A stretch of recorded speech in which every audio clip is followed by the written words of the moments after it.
சந்ததி சந்ததியா கால ஜெனரேஷனா ஆண்டவர் ப்ரொடெக்ட் பண்ணினே வரார். பின்னாடி யார் வரான்? சாத்தான் வந்து கொண்டே இருக்கிறான். யார?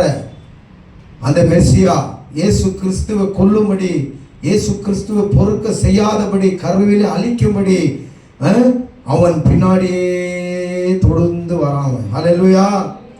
தேவன் அநேக தீர்க்கதரிசிகள் மூலமா சொல்லிட்டாரு, அவர் இந்த சந்ததியிலிருந்து தான் இயேசு பொருந்து வரப்போகிறார் சொல்லினே வந்தார் தீர்க்கதரிசிகள் மூலமா. கடைசியா தேவதூதரை அனுப்புகிறார். தேவதூதன் வந்து தான் கிளியரா மரியாளுக்கு அந்த நேரத்துக்கு சொல்றாரு, நீ இந்த மாதிரி ஒரு கர்ப்பம் தரிக்க போகிறே, அவருக்கு இயேசு என்று பெயரிடு, அவர்தான் உலகத்தின் ஜனங்களுடைய பாவத்திலிருந்து விடுவித்து காக்கிறவர். அதை தான் நம்ம இப்போ பார்க்க போறோம். அல்லேலூயா, பிரைஸ் தி லார்ட். மறுபடி அதே வசனத்தை உங்களுக்கு நான் நினைவு கூர்ந்திருக்கிறேன். மறுபடி நாம் அதே இயேசு பிறந்தது தான் நம்ம பார்க்க போறோம். மத்தாயா புஸ்தகம் 1ஆம் அதிகாரத்திலிருந்து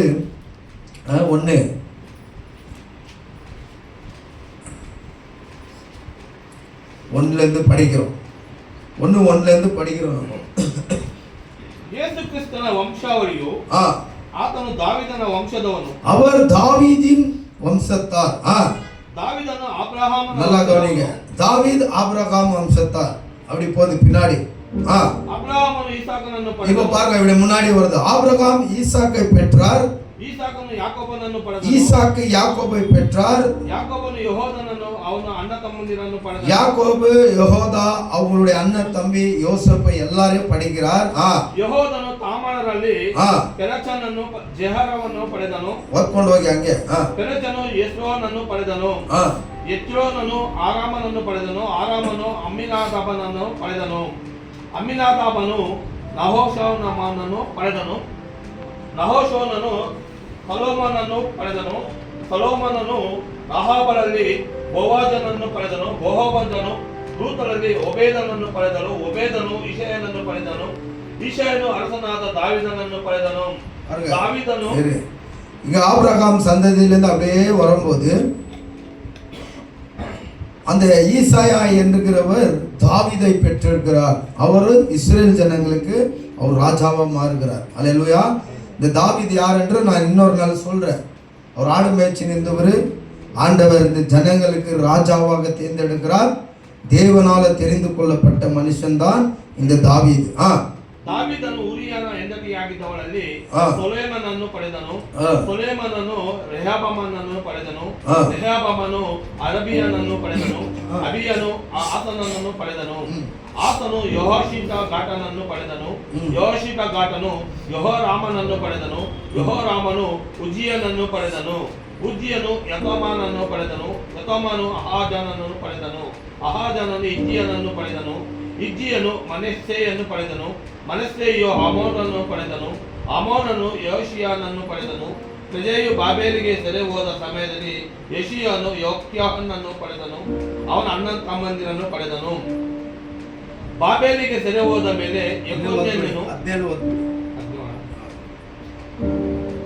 ಹೀಗೆ ಅಬ್ರಹಾಮನಿಂದ ದಾವೀದನವರೆಗೂ ಒಟ್ಟು 14 ತಲೆಗಳು ದಾವೀದ ಮೊದಲುಗೊಂಡು ಬಾಬೇಲಿಗೆ ಸೆರೆ ಹೋಗುವವರೆಗೂ 14 ತಲೆಗಳು. ಬಾಬೇಲಿಗೆ ಸೆರೆ ಹೋದಂತಿನಿಂದ கிறிஸ்தனவரைಗೂ 14 தலைகள். இங்க வேதம் சொல்லுகிறது, அப்படியாக ஆபிரகாம் மூலமா தாவீது வரைக்கு 14 தலைமுறைகள், 14 தலைமுறைகள் ஜெனரேஷன் வளர்ந்து வந்தார்கள் என்று. இந்த தாவீதினுடைய சந்ததியில தான் இயேசு கிறிஸ்து பிறக்க வேண்டும் என்று அந்த ஏசாயா புஸ்தகத்தில் அநேக இடத்துல தீர்க்கதரிசனங்கள் சொல்லப்பட்டிருக்கிறது. அதனால இப்போ கீழே போலாம் 18ல இயேசு கிறிஸ்துவோட பிறப்பு எப்படி, இயேசு கிறிஸ்துவோட பிறப்பு எப்படி ஆயிட்டு இருந்தானா, தாயாத மரியாளನ್ನು யோசேப்பனுக்கு நிச்சயம் ಮಾಡಿದರಾಗಿ அவளுடைய தாயான மரியாளை யோசேப்புனுக்கு என்ன பண்ணியிருக்கிறாங்க, என்கேஜ்மெண்ட் பண்ணியிருக்கிறாங்க. அவர் கூடுவதற்கின்ற அவர்கள் தாம்பத்திய வாழ்க்கை நடத்துறதுக்கு முன்பதாகவே பரிசுத்த ஆவியினால மரியாள் கர்ப்பம் தரித்திருந்தா அப்படின்னு சொல்லுது. ஆனா ಆಕೆಯ ಗಂಡನಾದ அவருடைய கணவனான ಯೂಸಫನು ಸಜ್ಜನನಾಗಿದ್ದು யோசப் ஒரு தாவீது வம்சத்துல வந்தவர். அவர் ஒரு யூதனா இருந்தார். அவருடைய கலாச்சாரத்தின் பிரகாரத்துல அவர் பர்ஃபெக்ட்டா இந்த மனுஷன் அவன். ಆಕೆಯನ್ನು ಬಯಲಿಗೆ ತರುವುದಕ್ಕೆ ಮನಸ್ಸಿಲ್ಲ. அவன் பார்த்தான் தன்னுடைய மனைவி கர்ப்பமா இருக்கிறா, இன்னும் நமக்கு மேரேஜ் ஆகல, வெறும் என்கேஜ்மெண்ட் தான். ஒருவேளை இந்த அம்மா ஏதோ ஒரு தப்பு பண்ணிட்டு இருக்கிற மாதிரி தெரியுது அப்படின்னு அவன் மனசுக்குள்ள. இது எப்படின்னா இந்த பைபிள்ல 3 புஸ்தகத்துல இயேசு கிறிஸ்துவோடைய பிறப்பை பத்தி பைபிள்ல எழுதப்பட்டிருக்கு. 1 மத்தாயா, 2 மார்க்கு, 3 லூக்கு. நீங்க இந்த 3 அதிகாரத்துல நாம் படிக்கும் போது டிஃபரெண்டா இருக்கும். அல்லேலூயா. ஆனா அது எல்லாமே உண்மைதான். ஆமென். இங்க சொல்லுது, இங்க என்ன சொல்லுது, அங்க கொஞ்சம் முன்னாடி போகும்போது தேவதூதன் சொல்றான்.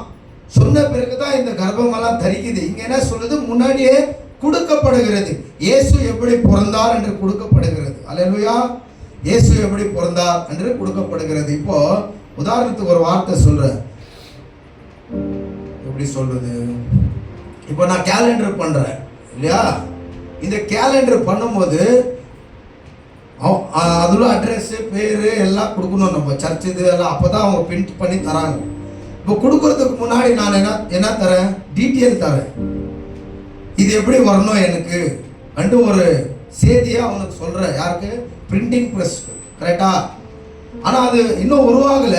ஆனா நான் சொல்லிடுறேன், பேத்தேல் வர்ஷிப் சென்டர் இப்படி எல்லாம் சொல்லிடுறேன். அவன் அப்புறமா தான் பிரிண்ட் பண்ணி தரான். அதே போல தான் இந்த வார்த்தை நடக்க போறது இங்க ஃபர்ஸ்டே சொல்லுது. புரிஞ்சுக்குங்க, தேவதூதன் சொல்ற விஷயம் இங்க ஃபர்ஸ்டே சொல்லப்பட்டிருது, அவ்வளவுதான். ஆனா இது உண்மைதான் வசனம். அவன் தன்னுடைய மனைவி கர்ப்பம் தரித்திருக்கிறார் என்று அதை வெளியே 4 பேருக்கு தெரிஞ்சா கல் எடுத்து கொல்லுவாங்க. அந்த காலத்துல எல்லாம் கணவன் இல்லாத கன்னிகைகள் கர்ப்பம் தரித்தா இஸ்ரேலுக்கு மோசே மூலியமா தேவன் கொடுத்த கட்டளை தண்டனை, கல் எடுத்து ஊருக்கு வெளியே தள்ளி அடிச்சு கொண்டுறணும். இது ஒரு தண்டனையா இருந்தது. அதனால 4 பேருக்கு இந்த விஷயங்கள் தெரியறது வேண்டான்ட்டு அவன் தன்னுடைய மனசுல வச்சுக்கினான். அப்புறம் ಆಕೆಯನ್ನು ಬಯಲಿಗೆ ತರುವುದಕ್ಕೆ ಮನಸ್ಸಿಲ್ಲದೆ ಯಾರಿಗೂ ತಿಳಿಯದಂತೆ ಆಕೆಯನ್ನು ಬಿಟ್ಟು ಬಿಡಬೇಕೆಂದಿದ್ದನು. ಅವನು ಇದನ್ನು ಆಲೋಚಿಸುತ್ತಿದ್ದನು. ಕೂಡಲೇ ಕರ್ತನ ದೂತನು ಅವನಿಗೆ ಕನಸಿನಲ್ಲಿ ಕಾಣಿಸಿಕೊಂಡು, ಎಷ್ಟೇದು 20.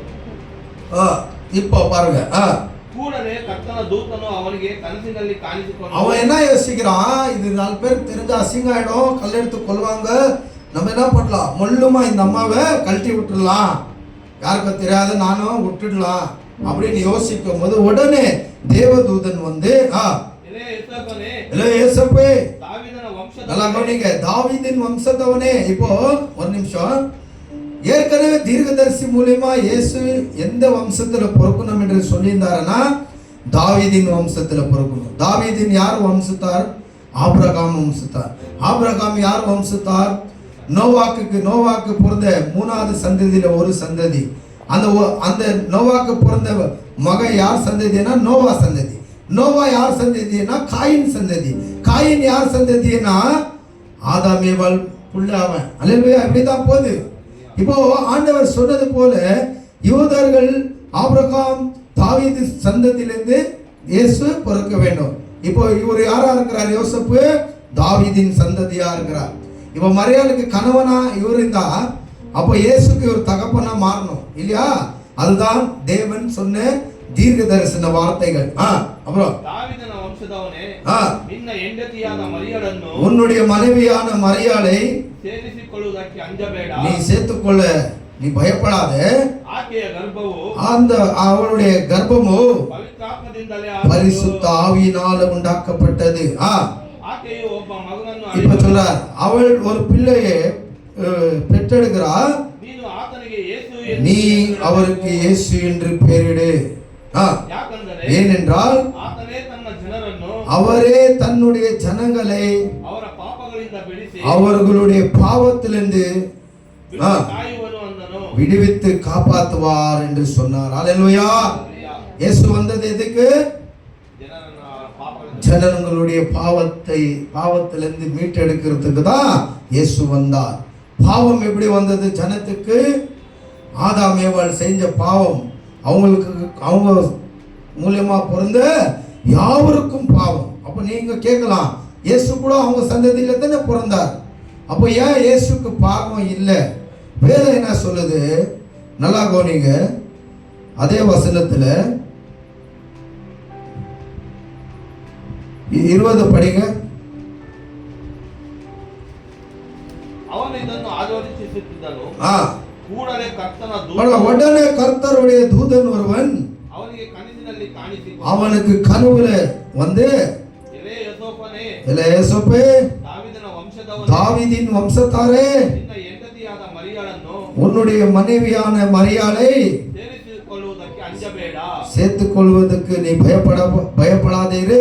ಆಕೆಯ ಗರ್ಭವು அவளுடைய கர்ப்பமோ ಪವಿತ್ರಾತ್ಮದಿಂದಲೇ பரிசுத்த ஆவியினாலவே உண்டாக்கப்படுகிறது. ஆமென்.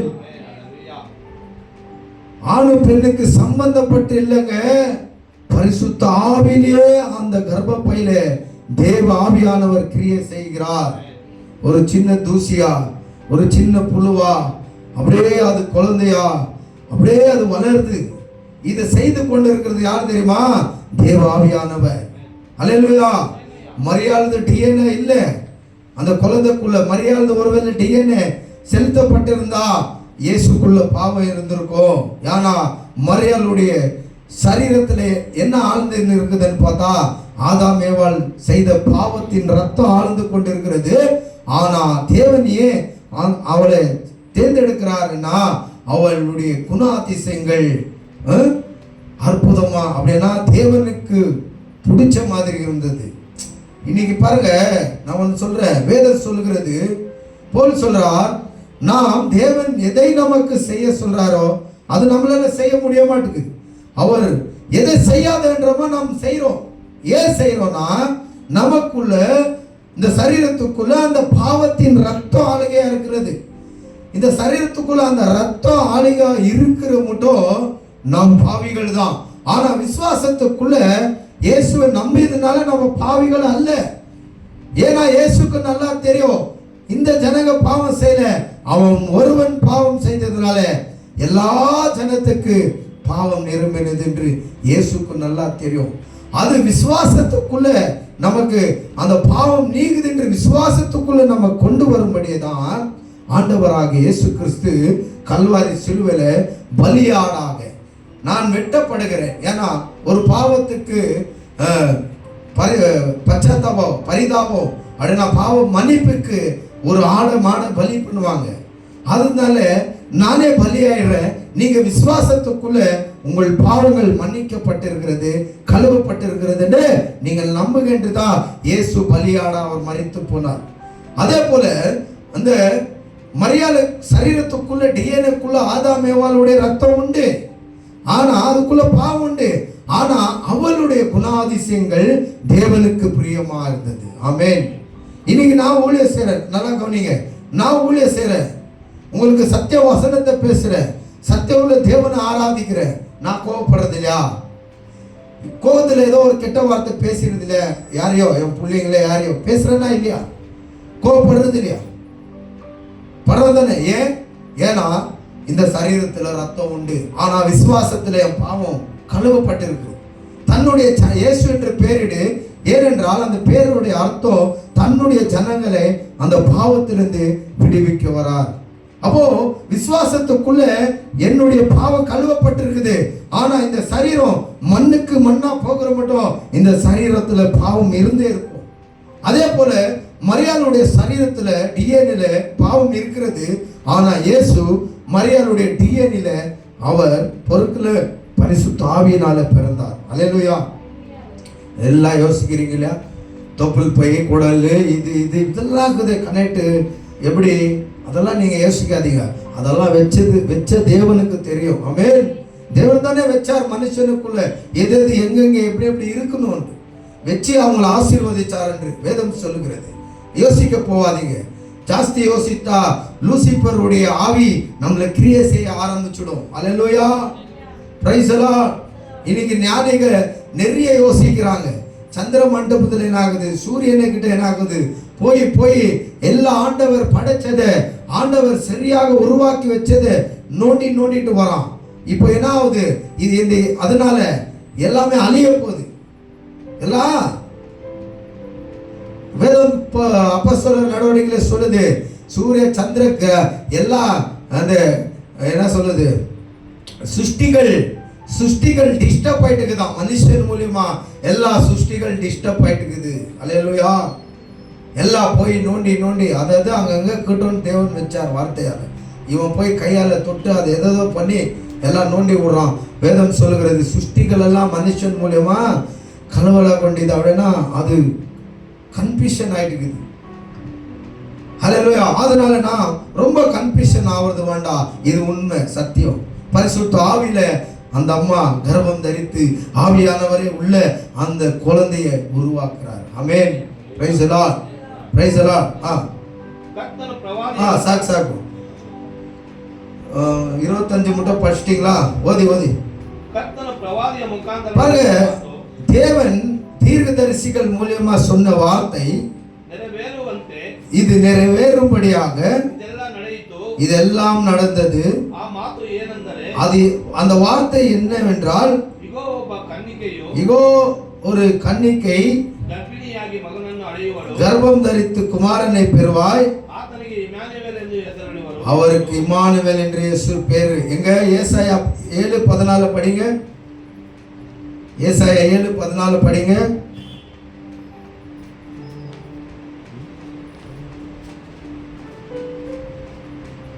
7:14 இயேசு பிறக்கிறதுக்கு முன்பதாக 1000 வருஷத்துக்கு முன்பதாக, இயேசு பிறக்கிறதுக்கும் 1000 வருஷம் பின்னாடி முதல்ல தேவன் இந்த மனுஷனுக்கிட்ட சொல்லியிருக்கிறார். என்னன்னு சொல்லியிருக்கிறார்?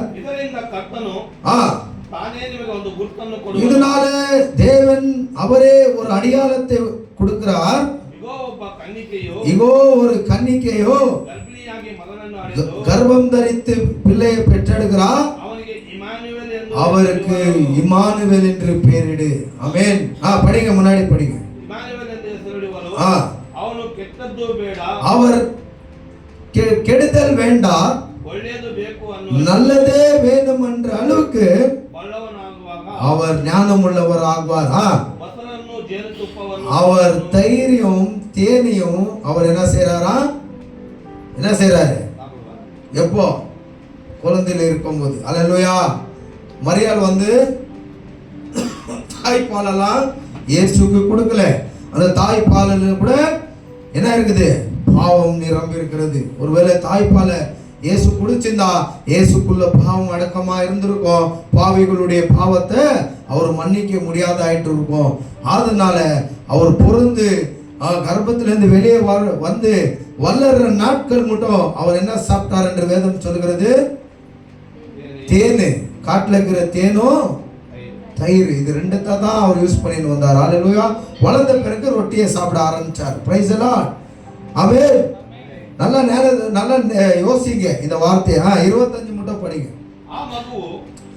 அந்த குமாரன் ಸಾಕು ಅಷ್ಟೇ. ಇದರಲ್ಲಿ ಓದಿ ಮತ್ತಾಯ 1:24.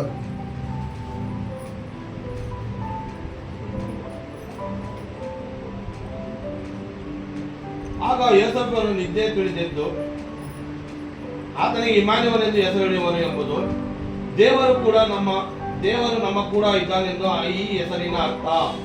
ಆಗ ಯೋಸೇಫನು ನಿದ್ದೆ ತಿಳಿದೆದ್ದು ಕರ್ತನ ದೂತನು ಅಪ್ಪಣೆ ಕೊಟ್ಟ ಹಾಗೆ தன்ன எண்ணத்தைಯನ್ನು ಸೇರಿಸಿಕೊಂಡನು. இப்போ அவன் தூக்கத்திலிருந்து எழுந்து தேவதூதன் சொன்ன வார்த்தைக்கு கட்டுப்பட்டு தன்னுடைய மனைவியை என்ன பண்ணா? அவன் சேர்த்து கொண்டான். ಆದರೆ ಆಕೆಯು ಗಂಡು ಮಗನನ್ನು ಎಳೆಯುವ ತನಕ ಆಕೆಯನ್ನು ಅರಿಯಲಿಲ್ಲ. ಮಗುವಿಗೆ ಯೇಸು ಎಂದು ಹೆಸರಿಟ್ಟನು. ಆಮೆನ್. ஹல்லேலூயா. இரண்டாவது காரியம், இயேசு எந்த வம்சத்துல பொறுக்க போகிறார் என்று மறுபடியும் இன்னொரு லூக்கா, அவன் ஒரு வைத்தியன். லூக்கா ஒரு வைத்தியனா இருக்கிறான், அவன் ஒரு டாக்டரா இருக்கிறான். அவன் பரிசுத்த ஆவி மூலமா அவன் ஒரு வார்த்தையை எழுதுறான். என்ன எழுதுறான்? அது கூட சத்திய வசனம் தான். லூக்கானா மார்க்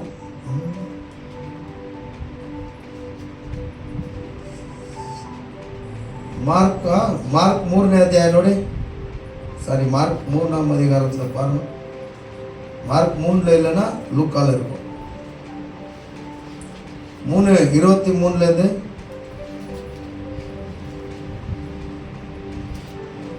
ಇಲ್ಲ, ಲೂಕಾ 3:23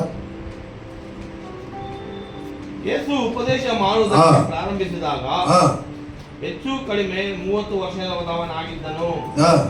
ಆತನು ಜನರ ಎಣಿಕೆಯಲ್ಲಿ ಯೂಸಫನ ಮಗನು, ಯೂಸಫನು ಏಲಿಯ ಮಗನು, ಇವನು ಮತ್ತಾತನ ಮಗನು, ಇವನು ಲೇವಿಯ ಮಗನು, ಇವನು ಮೆಲ್ಚಿಯ ಮಗನು, ಇವನು ಯನ್ನಾಯನ ಮಗನು, ಇವನು ಯೂಸಫನ மகனு, இவனு மத்ததியன மகனு, இவனு ஆமோசன மகனு. இந்த வம்சம் ஆதாம் மூலமா பிறந்த வம்சத்தை குறித்து இங்க பேசுது. ஆண்டவர் சொன்னார், ஆதாம் ஏவாளுக்கு இந்த வம்சத்திலிருந்து தான் ஒருத்தர் வர போகிறார் என்று சொல்லி சாத்தானுடைய கிரியைகளை அழிக்கும்படி இந்த வம்சத்திலிருந்து ஒருத்தர் வர போகிறார். அதுதான் அந்த வம்சத்தை குறித்து இங்க இன்னும் அதிகமா பேசப்படுது. ஓத்ಕೊಂಡು ಹೋಗಿ. ಇವನು ಆಮೋಸನ ಮಗನು. ಎಲ್ಲ ಬೈಬಲ್ ತಕೊಳ್ಳಿ. ಇವನು ನಹೋಮನ ಮಗನು. ಇವನು ಎಸ್ತಿಯ ಮಗನು. ಇವನು ನಗಾಯನ ಮಗನು. ಇವನು ಮಹಾತ್ಮನ ಮಗನು. ಇವನು ಮತ್ತತಿಯನ ಮಗನು. ಇವನು ಶಿಮಿಯ ಮಗನು. ಇವನು ಎಸೇಕನ ಮಗನು. ಇವನು ಯೋಧನ ಮಗನು. ಇವನು ಯೋಹಾನನ ಮಗನು. ಇವನು ರೇಸನ ಮಗನು. ಇವನು ಜೆರುಬ್ಬಾಬೆಲನ ಮಗನು. ಇವನು ಸಲತಿಯನ ಮಗನು. ಇವನು ನೆರೆಯ ಮಗನು. ಇವನು ಮೆಲ್ಚಿಯ ಮಗನು. ಇವನು ಆದಿಯ ಮಗನು. ಇವನು ಕೋತಾಮನ ಮಗನು. ಇವನು ಎಲಾದಾಮನ ಮಗನು. ಇವನು ಏರಿಯ ಮಗನು. ಇವನು ಯೆಹೋಶುವನ ಮಗನು. ಇವನು ಎಲಿಜಾಯರನ ಮಗನು. ಇವನು ಯೆರೆಮನ ಮಗನು. ಇವನು ಮತ್ತಾತನ ಮಗನು. ಇವನು ಲೇವಿಯ ಮಗನು. ಇವನು ಸಿಯೋಮಿಯನ ಮಗನು. ಇವನು ಯೂದನ ಮಗನು. ಇವನು ಇಸ್ರಫನ ಮಗನು. ಇವನು ಯೋನಾಮನ ಮಗನು. ಇವನು ಎಲಿಕಿಯಾನ ಮಗನು. ಇವನು ಮಲೆಯಾನ ಮಗನು. ಇವನು ಮೆನ್ನನ ಮಗನು. ಇವನು ಮತ್ತಾತನ ಮಗನು. ಇವನು ನಾತಾನನ ಮಗನು. ಇವನು ದಾವೀದನ ಮಗನು. ಇವನು ಈಶಾಯನ ಮಗನು. ವೇದನ ಮಗನು. 32ರಲ್ಲಿ ಹೇಳುತ್ತೆ, ಇವರೆಲ್ಲ ಹಿಂಗ್ ಬರ್ತಾ ಬರ್ತಾ ಇವನು ದಾವೀದನ ಮಗನು, ಇವನು ಈಶಾಯನ ಮಗನು. ಓದಿ. ಇವನು ಉಬೇದನ ಮಗನು. ಇವನು ಬೋವಾಜನ ಮಗನು. ಇವನು ಸಲೋಮನ ಮಗನು. ಇವನು ನಹೋಸನ ಮಗನು. ಇವನು ಅಮಿನಾದಾಬನ ಮಗನು. ಇವನು ಅರ್ನಯನ ಮಗನು. ಇವನು ಯೆಸೋನನ ಮಗನು. ಇವನು ಪೆಲೆಸಾನ ಮಗನು. ಇವನು ಯೋಧನ ಮಗನು. ಇವನು ಯಾಕೋಬನ ಮಗನು. ಇವನು ಈಸಾಕನ ಮಗನು. ಇವನು ಅಬ್ರಹಾಮನ ಮಗನು. ಇವನು ಸೇರನ ಮಗನು. ಇವನು ನರೋಹಾನ ಮಗನು. ಇವನು ಸೆರೋಗನ ಮಗನು. ಇವನು ರೆಗೋವನ ಮಗನು. ಇವನು ಪೆಲೆಗಾನ ಮಗನು. ಇವನು ಎಬೇರನ ಮಗನು. ಇವನು ಸಾಲನ ಮಗನು. ಇವನು ಕಾಯಿನಾನನ ಮಗನು. ಇವನು ಅರ್ಪಕ್ಷಾದನ ಮಗನು. ಇವನು ಶೇಮನ ಮಗನು. ಇವನು ನೋಹನ ಮಗನು. ಇಲ್ಲಿ ಹೇಳುತ್ತೆ, ಇವನು ஷேமன மகனு. ஆமென். இந்த ஷேம் யார் என்று பார்க்கும்போது இந்த இங்க சொல்லுது, இந்த ஷேம் என்றவன் வந்து நோகாவுடைய மகன். ஆமென். இந்த நோகா யார் என்று பார்க்கும்போது இந்த வானம் பூமி அழியத்துக்கு இருக்கும்போது ஆண்டவருக்கு நீதிக்கேற்ற மனுஷனாக இருந்தான், நல்லவனாக இருந்தான். ஆறுதனால இந்த நோவாவை ஆண்டவர் தேர்ந்தெடுத்துக்கிறார். அவனுடைய மகன்கள் தான் ஷேம், ஆம், ஷேம் என்ன சொல்றது, ஷேம், ஹாம், எபெத், 3 பேரை சொல்லுது. இங்க ஷேம் ஒண்டி கொடுக்கப்பட்டிருக்குது. ஷேமன மகனும். இந்த ஷேம் யார் என்றால் நோகாவுடைய பிள்ளை. இன்னும் 2 பேர் மகனுடைய பிள்ளைகளுடைய பேர் இங்க இல்லை. அல்லேலூயா. நல்லா கவனிங்க. இவங்க தேவனுக்கு விரோதமான ஒரு காரியத்தை செய்கிறாங்க. ஆதியாகமம் 11ஆம் அதிகாரத்தில் பார்க்கும்போது உலகம் எங்கேயோ மறுபடி புதிய ஜென்ரேஷன், உலகம் எல்லாம் அழிஞ்சிச்சு, இந்த பூமியெல்லாம் அழிஞ்சிச்சு, மனுஷ ஜாதி மிருக ஜாதி எல்லாம் செத்துச்சு. அந்த கப்பலுக்குள்ளே இருந்த மனுஷ ஜாதி மிருக ஜாதி வெளியே வருது. வெளியே வரும்போது இவங்க 3 ஆண் பிள்ளைகளுக்கு 3 சந்ததிகள் உருவாகுது. அதில் ஷேம், ஹேம், எபெத் என்று சொல்லப்படுகிறது. ஆனால் இங்கே அன்னைக்கு அந்த ஷேம், ஹேம், எபெத் என்றவர்கள், இந்த ஷேம் என்றவன் இந்த இன்னும் 2 அண்ணன் தம்பிகளோன்னு வச்சுக்கலாம். அவங்களோட இன்னும் இவன் தேவனுக்குள்ள பக்தியா இருந்தவன், தகப்பனு கூட. புரியுதுங்களா? ஆனா இன்னும் 2 பேர் அவ்வளோ பக்தி இல்லை. அதனால இவனையும் கூட வச்சு ஒரு காரியத்தை ஏற்படுத்துறாங்க, தேவனுக்கு விரோதமான காரியம். அப்போதான் தேவன் இறங்குறார். இறங்கி வந்து ஒருவருக்கு ஒருவர் பாஷையை தாறுமாறு பண்றார். ஏன்னா ஒரே பாஷை இருந்தது என்று வேதம் சொல்லுகிறது. அப்படியாக தாறுமாறு பண்ணும்போது இந்த இடத்துல சொல்லப்படுகிறது,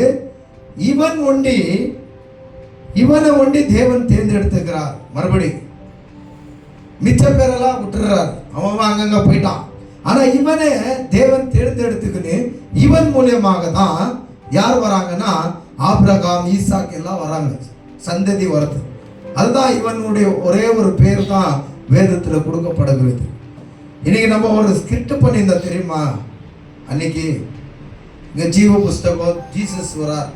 இது கட்டு கதை இல்லை, வேதத்துல இருக்கிற உண்மையான கதை தான். வேதத்துல கூட ஒரு விபச்சாரி உடைய பேரை கூட ஆண்டவர் எழுதி வச்சிருக்கிறார். ஒரு இல்லை, 2-3 விபச்சாரி பேர் இருக்குது, விபச்சாரம் செய்தவர்களுடைய பேர் இருக்குது. ஆனா தேவனுக்கு பிடிக்காதவங்களுடைய பேர் வேதத்துல இல்லவே இல்லை. உண்மையா சொல்றேன். லோட்டு மனைவி, லோட்டுவோட பேர் இருக்குது, லோட்டுவோட மனைவி பேர் இல்லை. யோபுடைய மனைவி, யோபுடைய பேர் இருக்குது பைபிள்ல, அவருடைய மனைவி பேர் இல்லை. லாசரு பணக்காரன், பிச்சைக்காரன் லாசரு பணக்காரன், பிச்சைக்காரனுடைய பேர் இருக்குது லாசர், பணக்காரனுடைய பேர் இல்லை. இப்படி நீங்க வேதத்துல ஆதியாகத்துல இருந்து பார்த்துட்டே வந்தீங்கன்னா நிறைய ஜனங்களுடைய பேர் பைபிள்ல இருந்து எடுக்கப்படுற இல்லை. ஏன் இல்லைன்னா இவங்கெல்லாம் ஆண்டவருக்கு பிடிக்காதவங்க தான். அதே மாதிரி தான் பரலோகத்துல கூட ஒரு ஜீவ புஸ்தகத்தை ஆண்டவர் வச்சிருக்கிறார். நீ நான் இந்த பூமியில எப்படியாப்பட்ட வாழ்க்கை வாழ்றோம், அந்த வாழ்க்கைக்கு ஏற்ற மார்க்கு அந்த ஜீவ புஸ்தகத்துல பேர் இருக்கும். பாத்தீங்க இல்லையா? அந்த ஸ்கிட்ல பேர் இல்லாதவங்களெல்லாம் தள்ளி விட்டுறாரு, நரகத்துக்கு அனுப்புறார். அல்லேலூயா. அதே போலதான் உண்மையா நடக்கும். இன்னைக்கு இங்க பார்க்கும்போது அவனுடைய பேர் ஒண்டி தான் இருக்குது. யாருடைய பேரு? சேமுடைய பேர் தான் இருக்குது. சேம், ஹாம், எப்பத் உடைய 2 பேருடைய பேரு கிடையாதாங்க. அல்லேலூயா. அப்ப நல்லா நினைச்சுக்கங்க, இவன் தேவனுக்கு பிரியமான காரியத்தில் அந்த காலத்துல செஞ்சான், அவங்க 2 பேரும் செய்யல. அதனால அவங்கள துரத்தி விட்டு இவரை என்ன பண்றார்? ஆண்டவர் தேர்ந்தெடுத்துக்கிறார். ஆனா இவர் சந்ததியிலிருந்து யார் வரணும்? இயேசு வரணும். அல்லேலூயா. ஓதி. ಇವನು ಶೇಮನ ಮಗನು, ಇವನು ನೋಹನ ಮಗನು, அவன் நோகாவுடைய மகன், ಇವನು ಲಾಮೆಕನ ಮಗನು, நோகா லாமேக்கனுடைய மகன், ಇವನು ಮತುಶಾಲನ ಮಗನು, அவன் மெத்துஷாலாவுடைய மகன், ಇವನು ಅನೋಕನ ಮಗನು, இவன் ஆனோக்குடைய மகன், ಇವನು ಎರೆದನ ಮಗನು, ಇವನು ಮಹಲೇಲನ ಮಗನು, ಇವನು ಕಾಯಿನಾನ மகனு. பாருங்க இப்போ எப்படி போச்சு பின்னாடி. இப்போ போயிட்டே இருக்குது. ஈசாக்கு, யாக்கோபு, தாவீது, இன்னும் சொல்லப்படுகிற பேர்கள் எல்லாம் போய் ஆபிரகாம் கிட்ட சாச்சு. தாவீது ஆன பிறகு யாக்கோபு ஆன பிறகு ஈசாக்கு ஆன பிறகு ஆபிரகாம் ஆன பிறகு அவங்க அப்பா தெரஹா ஆன பிறகு இப்படி போயினே இருக்குதா. இப்போ கடைசியில எங்க போகுது? காயின் கிட்ட போகுது இல்லையா? காயின் யாரு?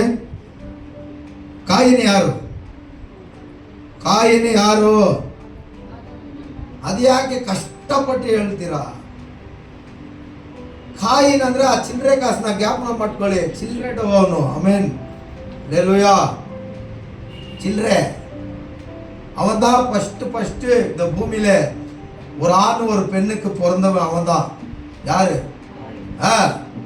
இப்ப அப்படியே சொல்லின்னு போய் யாருடைய மகனா இவன்? போது ಇವನು ಕಾಯಿನನ ಮಗನು, ಇವನು ಕಾಯಿನನ ಮಗನು, ಇವನು ಎನೋಷನ ಮಗನು, ಇವನು ಎನೋಷನ ಮಗನು, ಇವನು ಸೇತನ ಮಗನು, ಇವನು ಸೇತನ ಮಗನು, ಇವನು ಆದಾಮನ ಮಗನು, ಇವನು ಯಾರ ಮಗನು? ಆದಾಮನ ಮಗನು. ಇವನು ದೇವರ ಮಗನು, ಇವನು ದೇವರ ಮಗನು. ಯಾರು ದೇವರ ಮಗನು? ಯೇಸು ರೀ.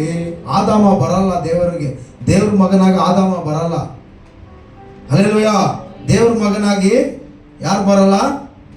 ಆದಾಮ ಬರೋದಿಲ್ಲ. ಹಲ್ಲೆಲೂಯಾ. ಯೇಸು ಕ್ರಿಸ್ತನಿಗೆ ಹೇಳಿರೋದು. ಯೇಸು ದೀಕ್ಷಾಸ್ಥಾನ ತೆಗೆದುಕೊಂಡು ಮೇಲೆ ಬರುವಾಗ ಆಕಾಶದಿಂದ ಒಂದು ಶಬ್ದ ಉಂಟಾಗುತ್ತೆ ನೋಡಿ. ಎಲ್ಲಿ ಅದು? ಮತ್ತಾಯ 25. ಯೇಸು ಬ್ಯಾಪ್ಟಿಸಮ್ 4 ಓದಿ 16 3:16.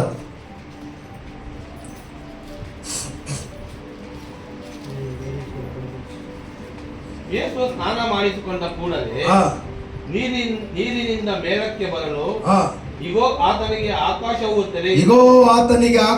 ತೆರೆಯಿತು ಮತ್ತು ದೇವರ ಆತ್ಮ ಪಾರಿವಾಳದ ಹಾಗೆ ಇಳಿದು ತನ್ನ ಮೇಲೆ ಬರುವುದನ್ನು ಕಂಡನು.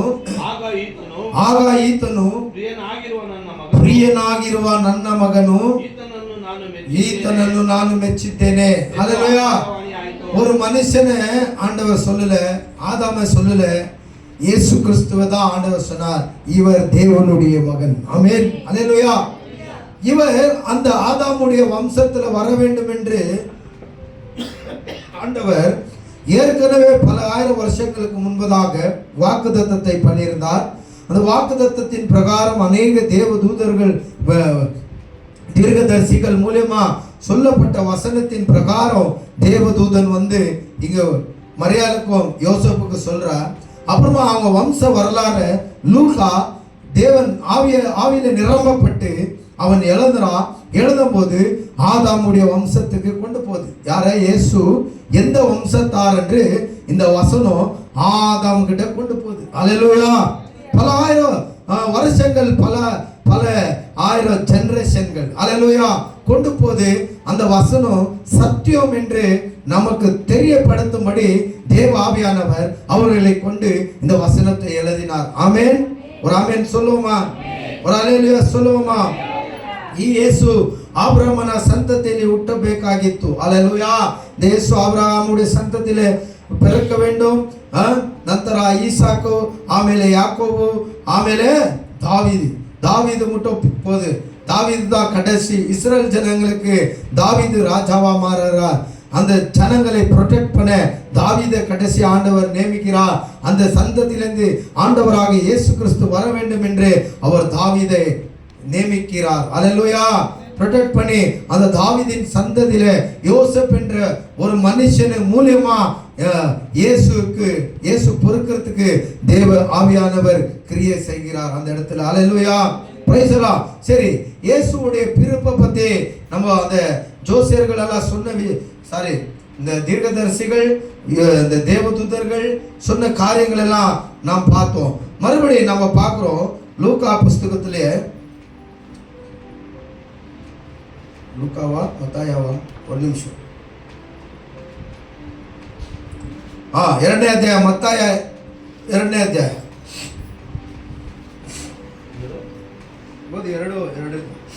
ಮೊದಲ ವಚನ. ಅರಸನಾದ ಹೆರೋದನ ದಿನಗಳಲ್ಲಿ ಯೂದಾಯ ಸೀಮೆಯ ಬೆತ್ಲೆಹೇಮ್ ಎಂಬ ಊರಲ್ಲಿ ಯೇಸು ಹುಟ್ಟಿದಾಗ ಮೂಡನ ದೇಶದ ಜೋಯಿಸರು ಯೆರೂಸಲೇಮಿಗೆ ಬಂದು, ಯೆಹೂದ್ಯರ ಅರಸನಾಗಿ ಹುಟ್ಟಿದವನು ಎಲ್ಲಿದ್ದಾನೆ? ಆತನನ್ನು ಸ್ಫೂರ್ತಿಸುವ ನಕ್ಷತ್ರವನ್ನು ನಾವು ಮೂಡನ ದೇಶದಲ್ಲಿ ಕಂಡು ಆತನಿಗೆ ಅಡ್ಡ ಬೀಳುವುದಕ್ಕೆ ಬಂದೆವು ಅಂದರು. ಇದನ್ನು ಕೇಳಿ ಅರಸನಾದ ಹೆರೋದನು ಅವನ ಕೂಡ ಯೆರೂಸಲೇಮಿನವರೆಲ್ಲರೂ ಕಳವಳಪಟ್ಟರು. ಅವನು ಯೆಹೂದ್ಯರ ಎಲ್ಲ ಮಹಾಯಾಜಕರನ್ನು ಶಾಸ್ತ್ರಿಗಳನ್ನು ಕೂಡಿಸಿ ಕ್ರಿಸ್ತನು ಹುಟ್ಟಬೇಕಾದದ್ದು ಎಲ್ಲಿ ಎಂದು ಅವರನ್ನು ಕೇಳಿದನು. ಅವರು ಅವನಿಗೆ ಯೂದಾಯದ ಬೆತ್ಲೆಹೇಮಿನಲ್ಲಿಯೇ, ಯಾಕೆಂದರೆ ಯೆಹೂದ ಸೀಮೆಯು ಬೆತ್ಲೆಹೇಮೇ ಯೆಹೂದದ ಮುಖ್ಯ ಪಟ್ಟಣಗಳಲ್ಲಿ ನೀನು ಎಷ್ಟು ಮಾತ್ರವೂ ಸಣ್ಣದಲ್ಲ. ಒಬ್ಬ ಅಧಿಪತಿ ನಿನ್ನೊಳಗಿಂದಲೇ ಹೊರಡುವನು, ಆತನು ನನ್ನ ಪ್ರಜೆಯಾದ ಇಸ್ರಾಯೇಲನು ಆಳತಕ್ಕವನು ಎಂಬುದಾಗಿ ಪ್ರವಾದಿಯ ಮುಖಾಂತರ ಬರೆದಿದೆ ಎಂದು ಹೇಳಿದರು. ಆಗ ಹೆರೋದನು ಯಾರಿಗೂ ತಿಳಿಯದಂತೆ ಆ ಜೋಯಿಸರನ್ನು ಕರೆಸಿ ಆ ನಕ್ಷತ್ರವು ಕಾಣಿಸಿದ ಕಾಲವನ್ನು ಅವರ ಕಡೆಯಿಂದ ಚೆನ್ನಾಗಿ ತಿಳಿದುಕೊಂಡು ನೀವು ಹೋಗಿ ಆ ಕೂಸಿನ ವಿಷಯದಲ್ಲಿ ಚೆನ್ನಾಗಿ ವಿಚಾರಣೆ ಮಾಡಿರಿ, ಅದು ಸಿಕ್ಕಿದ ಮೇಲೆ ನನಗೆ ತಿಳಿಸಿರಿ, ನಾನು ಬಂದು ಅದಕ್ಕೆ ಅಡ್ಡ ಬೀಳಬೇಕು ಎಂದು ಹೇಳಿ ಅವರನ್ನು ಬೆತ್ಲೆಹೇಮಿಗೆ ಕಳುಹಿಸಿದನು. ಆಮೆನ್. ಸಾಕು. ಹಲ್ಲೆಲೂಯಾ. ஆண்டவராக இயேசு கிறிஸ்து பொறுக்கிறார் என்று இந்த பைபிள்ல எழுதப்பட்டிருக்கிறது. 2:6 சொல்லப்படுகிறது. அவர் எப்படி பொறுக்கிறார், எங்க பொறுக்கிறார் என்று ஏற்கனவே இயேசு பொறுக்கிறதுக்கு ஒரு 1000 வருஷத்துக்கு முன்பதாக வேதத்துல ஏசாயா புஸ்தகத்துல எழுதப்பட்டிருக்கிற வசனத்தை இந்த ஜோசியர்கள் படிச்சு தெரிஞ்சுன்னு இருக்கிறாங்க. என்னண்டு ಯೂದಾಯದ ಸೀಮೆಯ ಬೆತ್ಲೆಹೇಮೇ ಯೆಹೂದದ ಮುಖ್ಯ ಪಟ್ಟಣಗಳಲ್ಲಿ ನೀನು ಎಷ್ಟು ಮಾತ್ರವೂ ಸಣ್ಣದಲ್ಲ. ಒಬ್ಬ ಅಧಿಪತಿಯು ನಿನ್ನೊಳಗಿಂದ ಹೊರಡುವನು, ಆತನು ತನ್ನ ಪ್ರಜೆಯಾದ ಇಸ್ರೇಲನ್ನು ಆಳತಕ್ಕವನು ಎಂದು ಪ್ರವಾದಿಯ ಮುಖಾಂತರ ಬರೆದಿದೆ ಎಂದು ಹೇಳಿದನು. ಮೊದಲೇ அவர் பெத்லஹேமிலே அவர் பொறுக்க போகிறார்.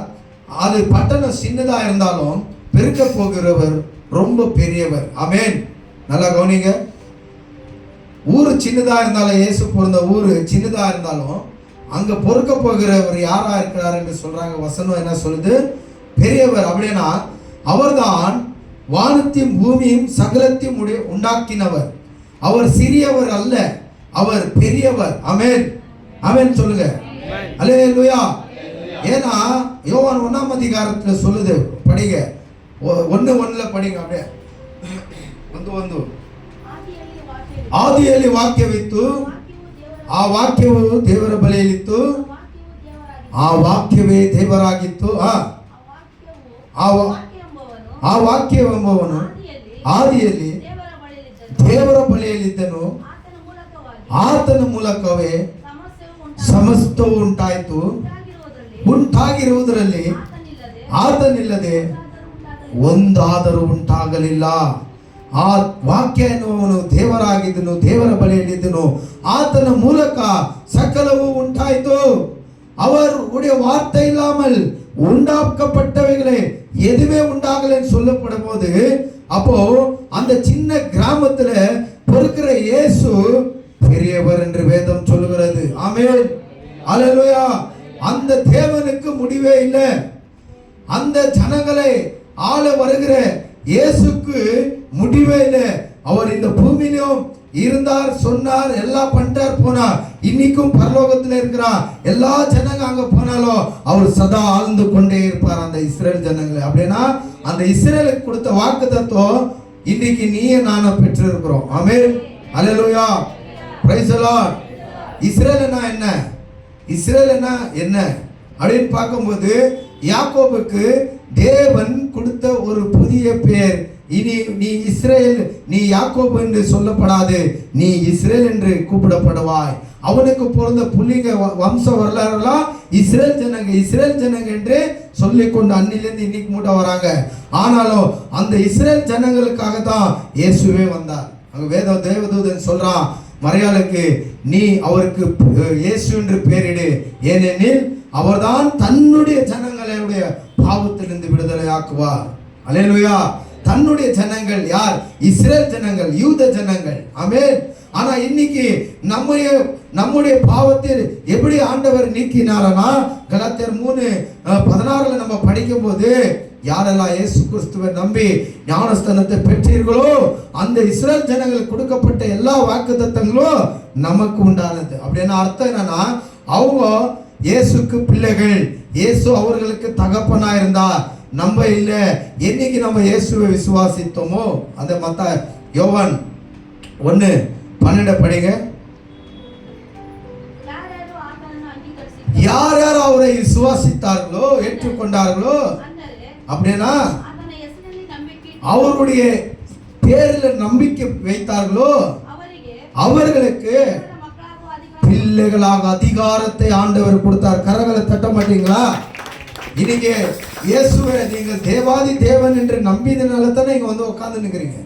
அப்ப நீங்க நம்பினதுனால தேவன் உங்களுக்கு தகப்பன் ஆகிறார், நாமெல்லாம் தேவனுக்கு பிள்ளைகளாகிறோம்.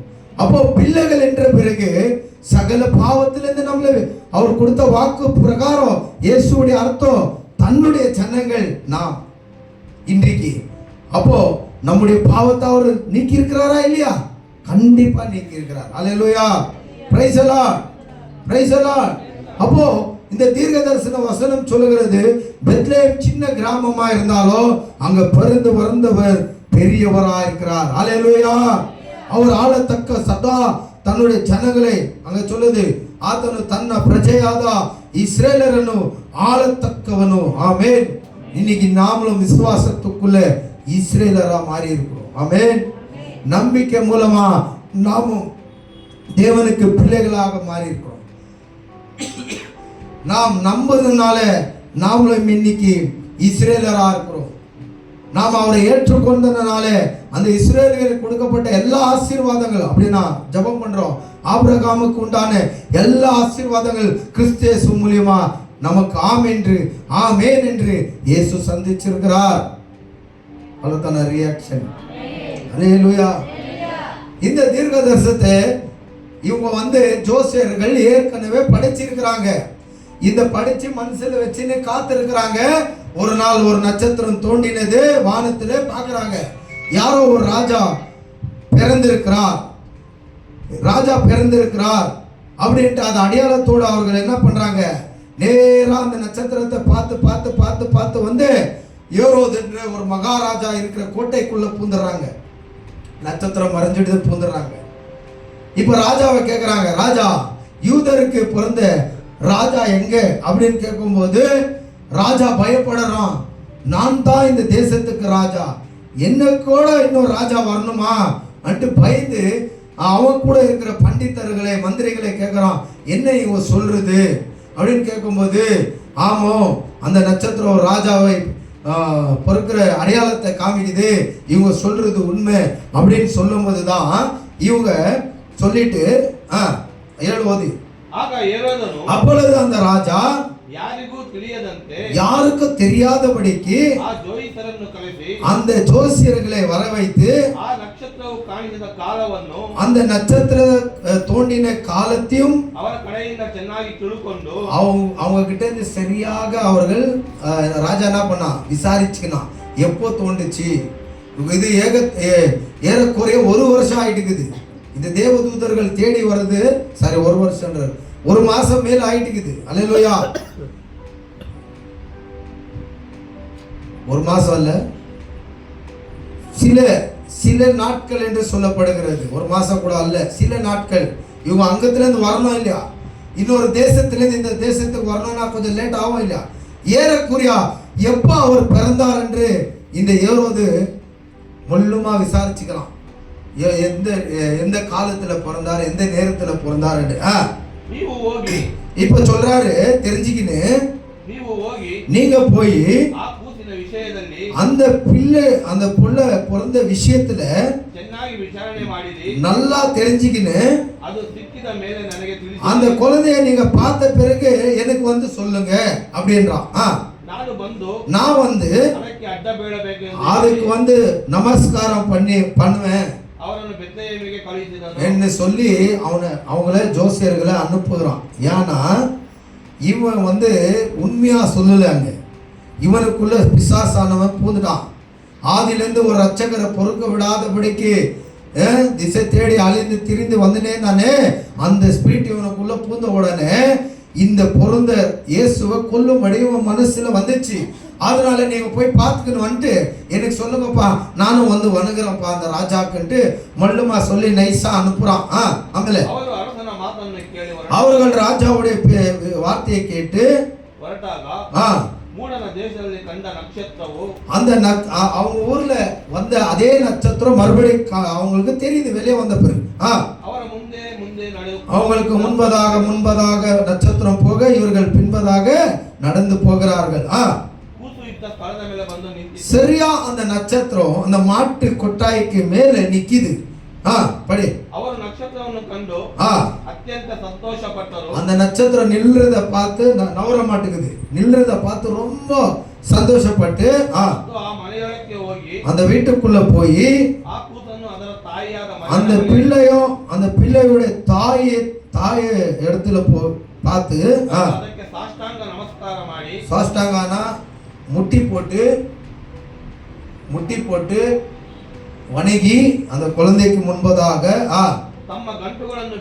இப்போ அவங்க ஒரு கிஃப்ட் எடுத்துட்டு வந்துக்கிறாங்க.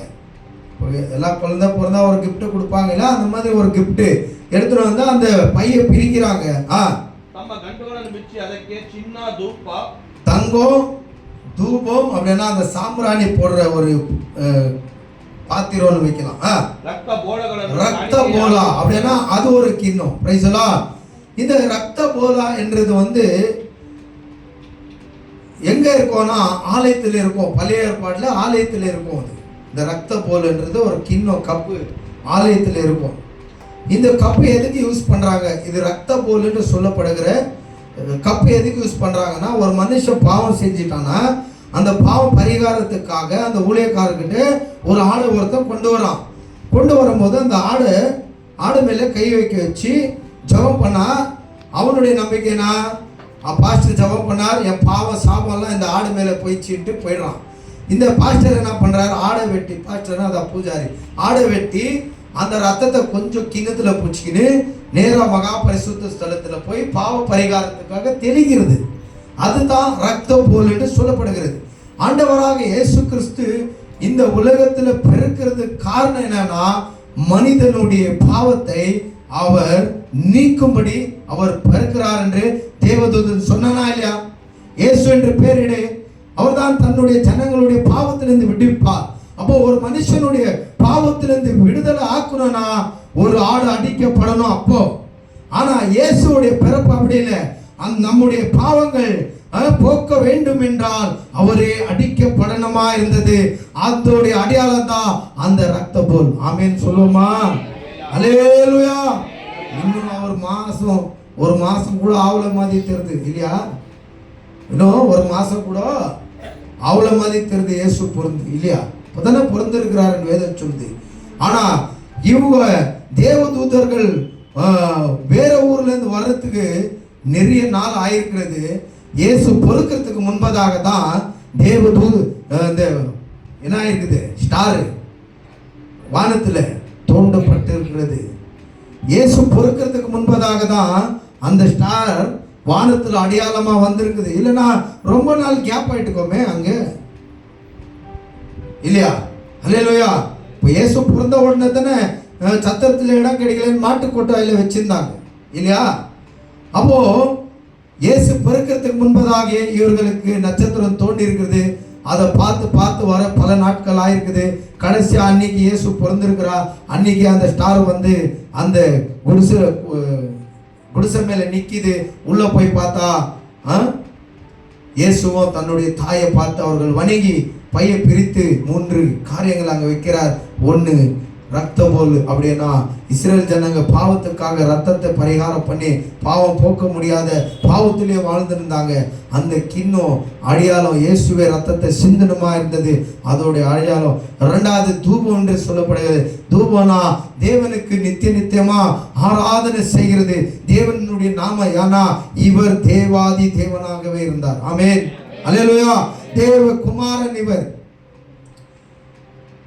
முதல்ல தங்கம் என்று சொல்லுது. தங்கம் யாருக்கு பரிசா கொடுப்பாங்க அந்த காலத்துல பார்த்தா ராஜாங்களுக்கு பரிசாக கொடுப்பார். இவர் இயேசு மகாராஜா. அல்லேலூயா. Praise the Lord.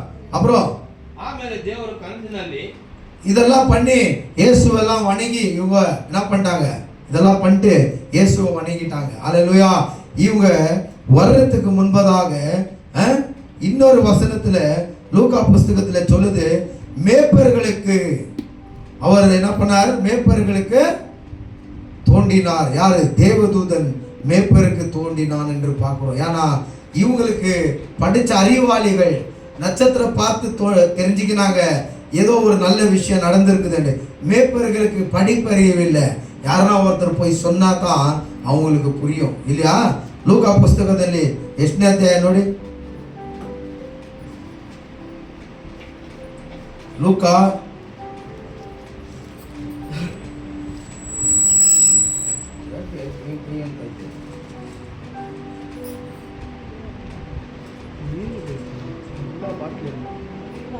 ಎರಡನೇ ಅಧ್ಯಾಯ 6ನೇ ವಚನ.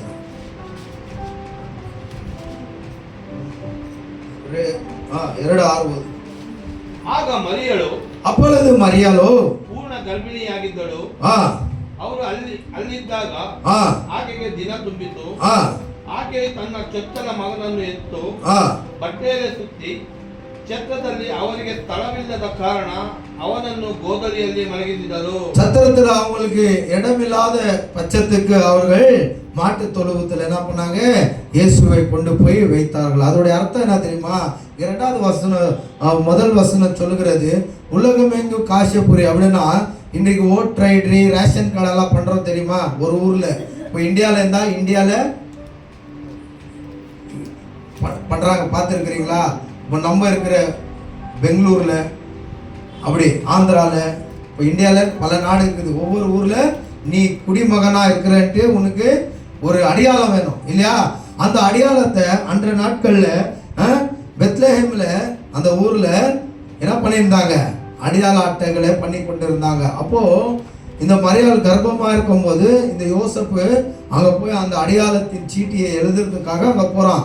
போகும்போது அந்த நாட்கள்ல சில பண்டிகை நாட்களும் வருது, யூதர்களுக்கு பண்டிகை. அந்த நாட்கள்ல எல்லா யூதர்கள் வேற ஊர்ல இருந்தெல்லாம் அந்த இடத்துக்கு வரணும், சொந்த ஊருக்கு வரணும். இப்போ சிலர் சொல்லுவாங்க, பெங்களூர்ல இருக்கிறவங்க, எங்கடா போனேன்? எங்க ஊருக்கு போனேன், ஆந்திராவுக்கு போனேன் சொல்றாங்களா இல்லையா? இதுக்கு போனேன், அதுக்கு போனேன் சொல்றாங்களா இல்லையா? அந்த மாதிரி இவங்க வேற ஊர்ல இருக்கும்போது சொந்த ஊருக்கு வராங்க. வரும்போது மரியாள் கர்ப்பமா இருக்கிறா. அப்போ அந்த எல்லா ஊர் விட்டு வெளியே இருக்கிற இந்த ஊர் ஜனங்கள்லாம் தன் சொந்த ஊருக்கு வந்து எழுதணும். அது இல்லைன்னா அவங்களுக்கு அந்த இடத்துல அடையாளம் இல்லை, எதுவுமே கொடுக்க மாட்டாங்க கவர்மெண்ட். புரியுதா? அதே போல இவங்க அதை எழுதுறதுக்கு வரும்போது மரியாளுக்கு டெலிவரி ஸ்டார்ட் ஆகும்போது பார்க்குறாங்க, அவங்களுக்கு எங்கேயும் என்ன கிடைக்கல, வீடு கிடைக்கல. எதுக்கு? அந்த இப்போ டெலிவரி ஆனால் உடனே என்ன பண்ணோம், எதனா ஒரு இடம் வேணாம் இல்லையா? அதுக்கு எல்லாம் புக்கிங் ஆகிக்குது. இவங்க கேட்குறாங்க, எங்கே இல்லை. ஒரு வீட்டில் சொல்கிறாங்க, எங்களுக்கு கிட்ட எதுவுமே இல்லை, பின்னாடி ஒரு மாட்டு தொழுவுக்குது, வேணா அதை யூஸ் பண்ணிக்கணும் போது தான் அங்கே போய் அவங்க யூஸ் பண்ணிக்கிறாங்க. அல்லேலூயா. இங்கே வேதம் சொல்லுகிறது சத்திரத்தில் இடம். அப்போனா சத்திரம் கூட புக்கிங் ஆகிட்டு இருக்குது. அப்போ அவ்வளோ ஜனங்க அந்த ஊரில் அந்த அடையாளத்தை எழுதும்படி போயிருக்கிறாங்க. பிரைஸ் எல்லாம். அல்லேலூயா. அப்போ ஓதி ಮುಂದಕ್ಕೆ ಓದಿ. ಆ ಸೀಮೆಯಲ್ಲಿ ಕುರುಬರು ಹೊಲದಲ್ಲಿದ್ದುಕೊಂಡು ರಾತ್ರಿಯಲ್ಲಿ ತಮ್ಮ ಕುರಿಯನ್ನು ಕಾಯುತ್ತಿದ್ದಾರೆ. பாருங்க, அந்த ஊர்ல, எந்த ஊர்ல? அந்த பெத்லஹேம் என்ற ஊர்ல ஜோசியர்கள் வந்தது வேற ஊர்ல இருந்து. நல்லா புரிஞ்சுக்கங்க, ஜோசியர்கள் வர்றதுக்கு முன்பாக மேய்ப்பருங்க இருப்பாங்க அங்க. வேதம் சொல்லுது ஜோசியர்கள் வேற ஊர்ல இருந்தாங்க. இயேசு பிறக்கிறதுக்கு முன்பதாக அவர்களுக்கு அடையாளம் தோன்றினது, அவர்கள் புறப்பட்டு வந்தார்கள் என்று வேதம் சொல்லுது. ஆனா ஜோசியர்கள் அது மத்த ஓதி இது குறி ஆசீமே அப்படின்னா அந்த ஊர்ல ஆடு மேய்க்கிற மேய்ப்பர்கள் அந்த என்ன சொல்ல வனாந்தரத்துல இருந்து ராத்திரி வேளையில தன்னுடைய ஆடு மந்தையை மேய்த்து கொண்டிருக்கும் போது அப்போ கர்த்தருடைய தூதர் அங்க வரார், தூதன் அங்க வரார். ஏன்னா இவங்களுக்கு படிப்பு அறிவு இல்லை. அதனால கர்த்தருடைய தூதன் அங்க வந்து அவங்க முன்பதாக நிற்கும் போது அங்க ஒரு வெளிச்சம். ஏன்னா லைட் வசதி எல்லாம் வனாந்தரத்துல எல்லாம் இல்லை, இப்பயே இந்த காலத்திலே காட்டுல எல்லாம் இல்லை, அப்போ இனிமே சுத்தமா இல்லை. அதனால அந்த வெளிச்சத்தை அவர் வந்த உடனே அங்க ஒரு வெளிச்சம் பிரகாசம் உண்டாகுது. ಅವರು ಬಹಳವಾಗಿ ಹೆದರಿದರು. அவங்கெல்லாம் பயப்படுறாங்க. ಆ ದೂತನು ಅವರಿಗೆ ಹೆದರಬೇಡಿರಿ, அந்த தூதன் அவர்களுக்கு பயப்படாதீங்க, கேளுங்க. ஜனங்களுக்கெல்லாம், உங்களுக்கு மாத்திரம் இல்லை, இந்த உலகத்தில் இருக்கிற ஜனங்களுக்கெல்லாம் ஒரு பெரிய சந்தோஷத்தை உண்டாக்குகிற செய்தியை நான் கொண்டு வருகிறேன். இன்னைக்கு இயேசு பிறந்ததே நமக்கெல்லாம் ஒரு சந்தோஷமான செய்தி. அது நிறைய பேருக்கு தெரியல. அதனால தான் கேரல் அது இது பண்ணினு ரோட்டுங்களெல்லாம் இந்த கேரல் சிங் பண்ணினு நேற்று ராத்திரி கூட இங்கே எல்லாம் ரோட்டில் இங்கே ஒரு சர்ச்சுக்குது, அவங்கெல்லாம் பண்ணிட்டு இருந்தாங்க. ஏன்னா நிறைய பேருக்கு இயேசு எதுக்காக பிறந்தாருன்னு தெரிய அந்த சந்தோஷ செய்தியை சொல்லும்படி தான் தேவதூதன் சொல்றான். அந்த ஜனங்களுக்கெல்லாம் ஒரு பெரிய சந்தோஷம். அந்த சந்தோஷமான செய்தியை உங்களுக்கு சொல்லுற. அது என்ன என்றால், இதோ இன்றைக்கு உங்களுக்காக தாவீதின் ஊரில், அப்படின்னா இயேசு எங்க பிறக்கணும்? தாவீதின் வம்சத்துல பிறக்கணும். கரெக்டா இல்லையா? தாவீதின் இப்போ இயேசு எங்க பிறந்திருக்கிறார் என்று தேவதூதன் சொல்றான், தாவீதின் ஊர். அப்போ தாவீது உயிரோடு இருக்கும்போது தாவீதின் அங்க ஒரு கோட்டையை கட்டி வச்சிருந்தான். தாவீதின் ஊர்ல தாவீது ஒரு கோட்டையை கட்டி வச்சிருந்தான். அவன்லாம் செத்துட்டான். வேற ஒரு ராஜா அந்த பதவியில இருக்கிறான். புரியுதுங்களா? அவன்லாம் செத்துட்டான். ஆனா தேவனுடைய வாக்கு தத்துவம் தாவீதின் வம்சத்துல தாவீதின் ஊர்ல ரட்சகர் பிறக்க வேண்டியதா இருந்தது. ஆனா இப்போ தாவீது இல்ல. ஆனா இயேசு தாவீது வம்சத்துல என்ன ஆயிட்டுக்கிறார்? பிறந்துட்டு இருக்கிறார். அததான் தேவதூதன் சொல்றான், தாவீதின் ஊர்ல ஒரு ரட்சகர் பிறந்திருக்கிறார். அவர் கர்த்தரா இருக்கிற கிறிஸ்துவே. கைகளை தட்டி தேவனுடைய நாமத்தை மகிமைப்படுத்துவோமா?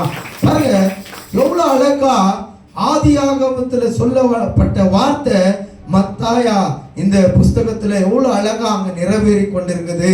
தரிசனங்கள், தேவனுடைய வாக்குத்தத்தங்கள், யார் சந்ததியில இயேசு பிறக்க வேண்டும், எந்த இடத்துல இயேசு பிறக்க வேண்டும், அவர் பிறக்க வேண்டிய அடையாளம் எது, ஒன்னொன்னா நிறைவேறி கொண்டே வருது. அல்லேலூயா.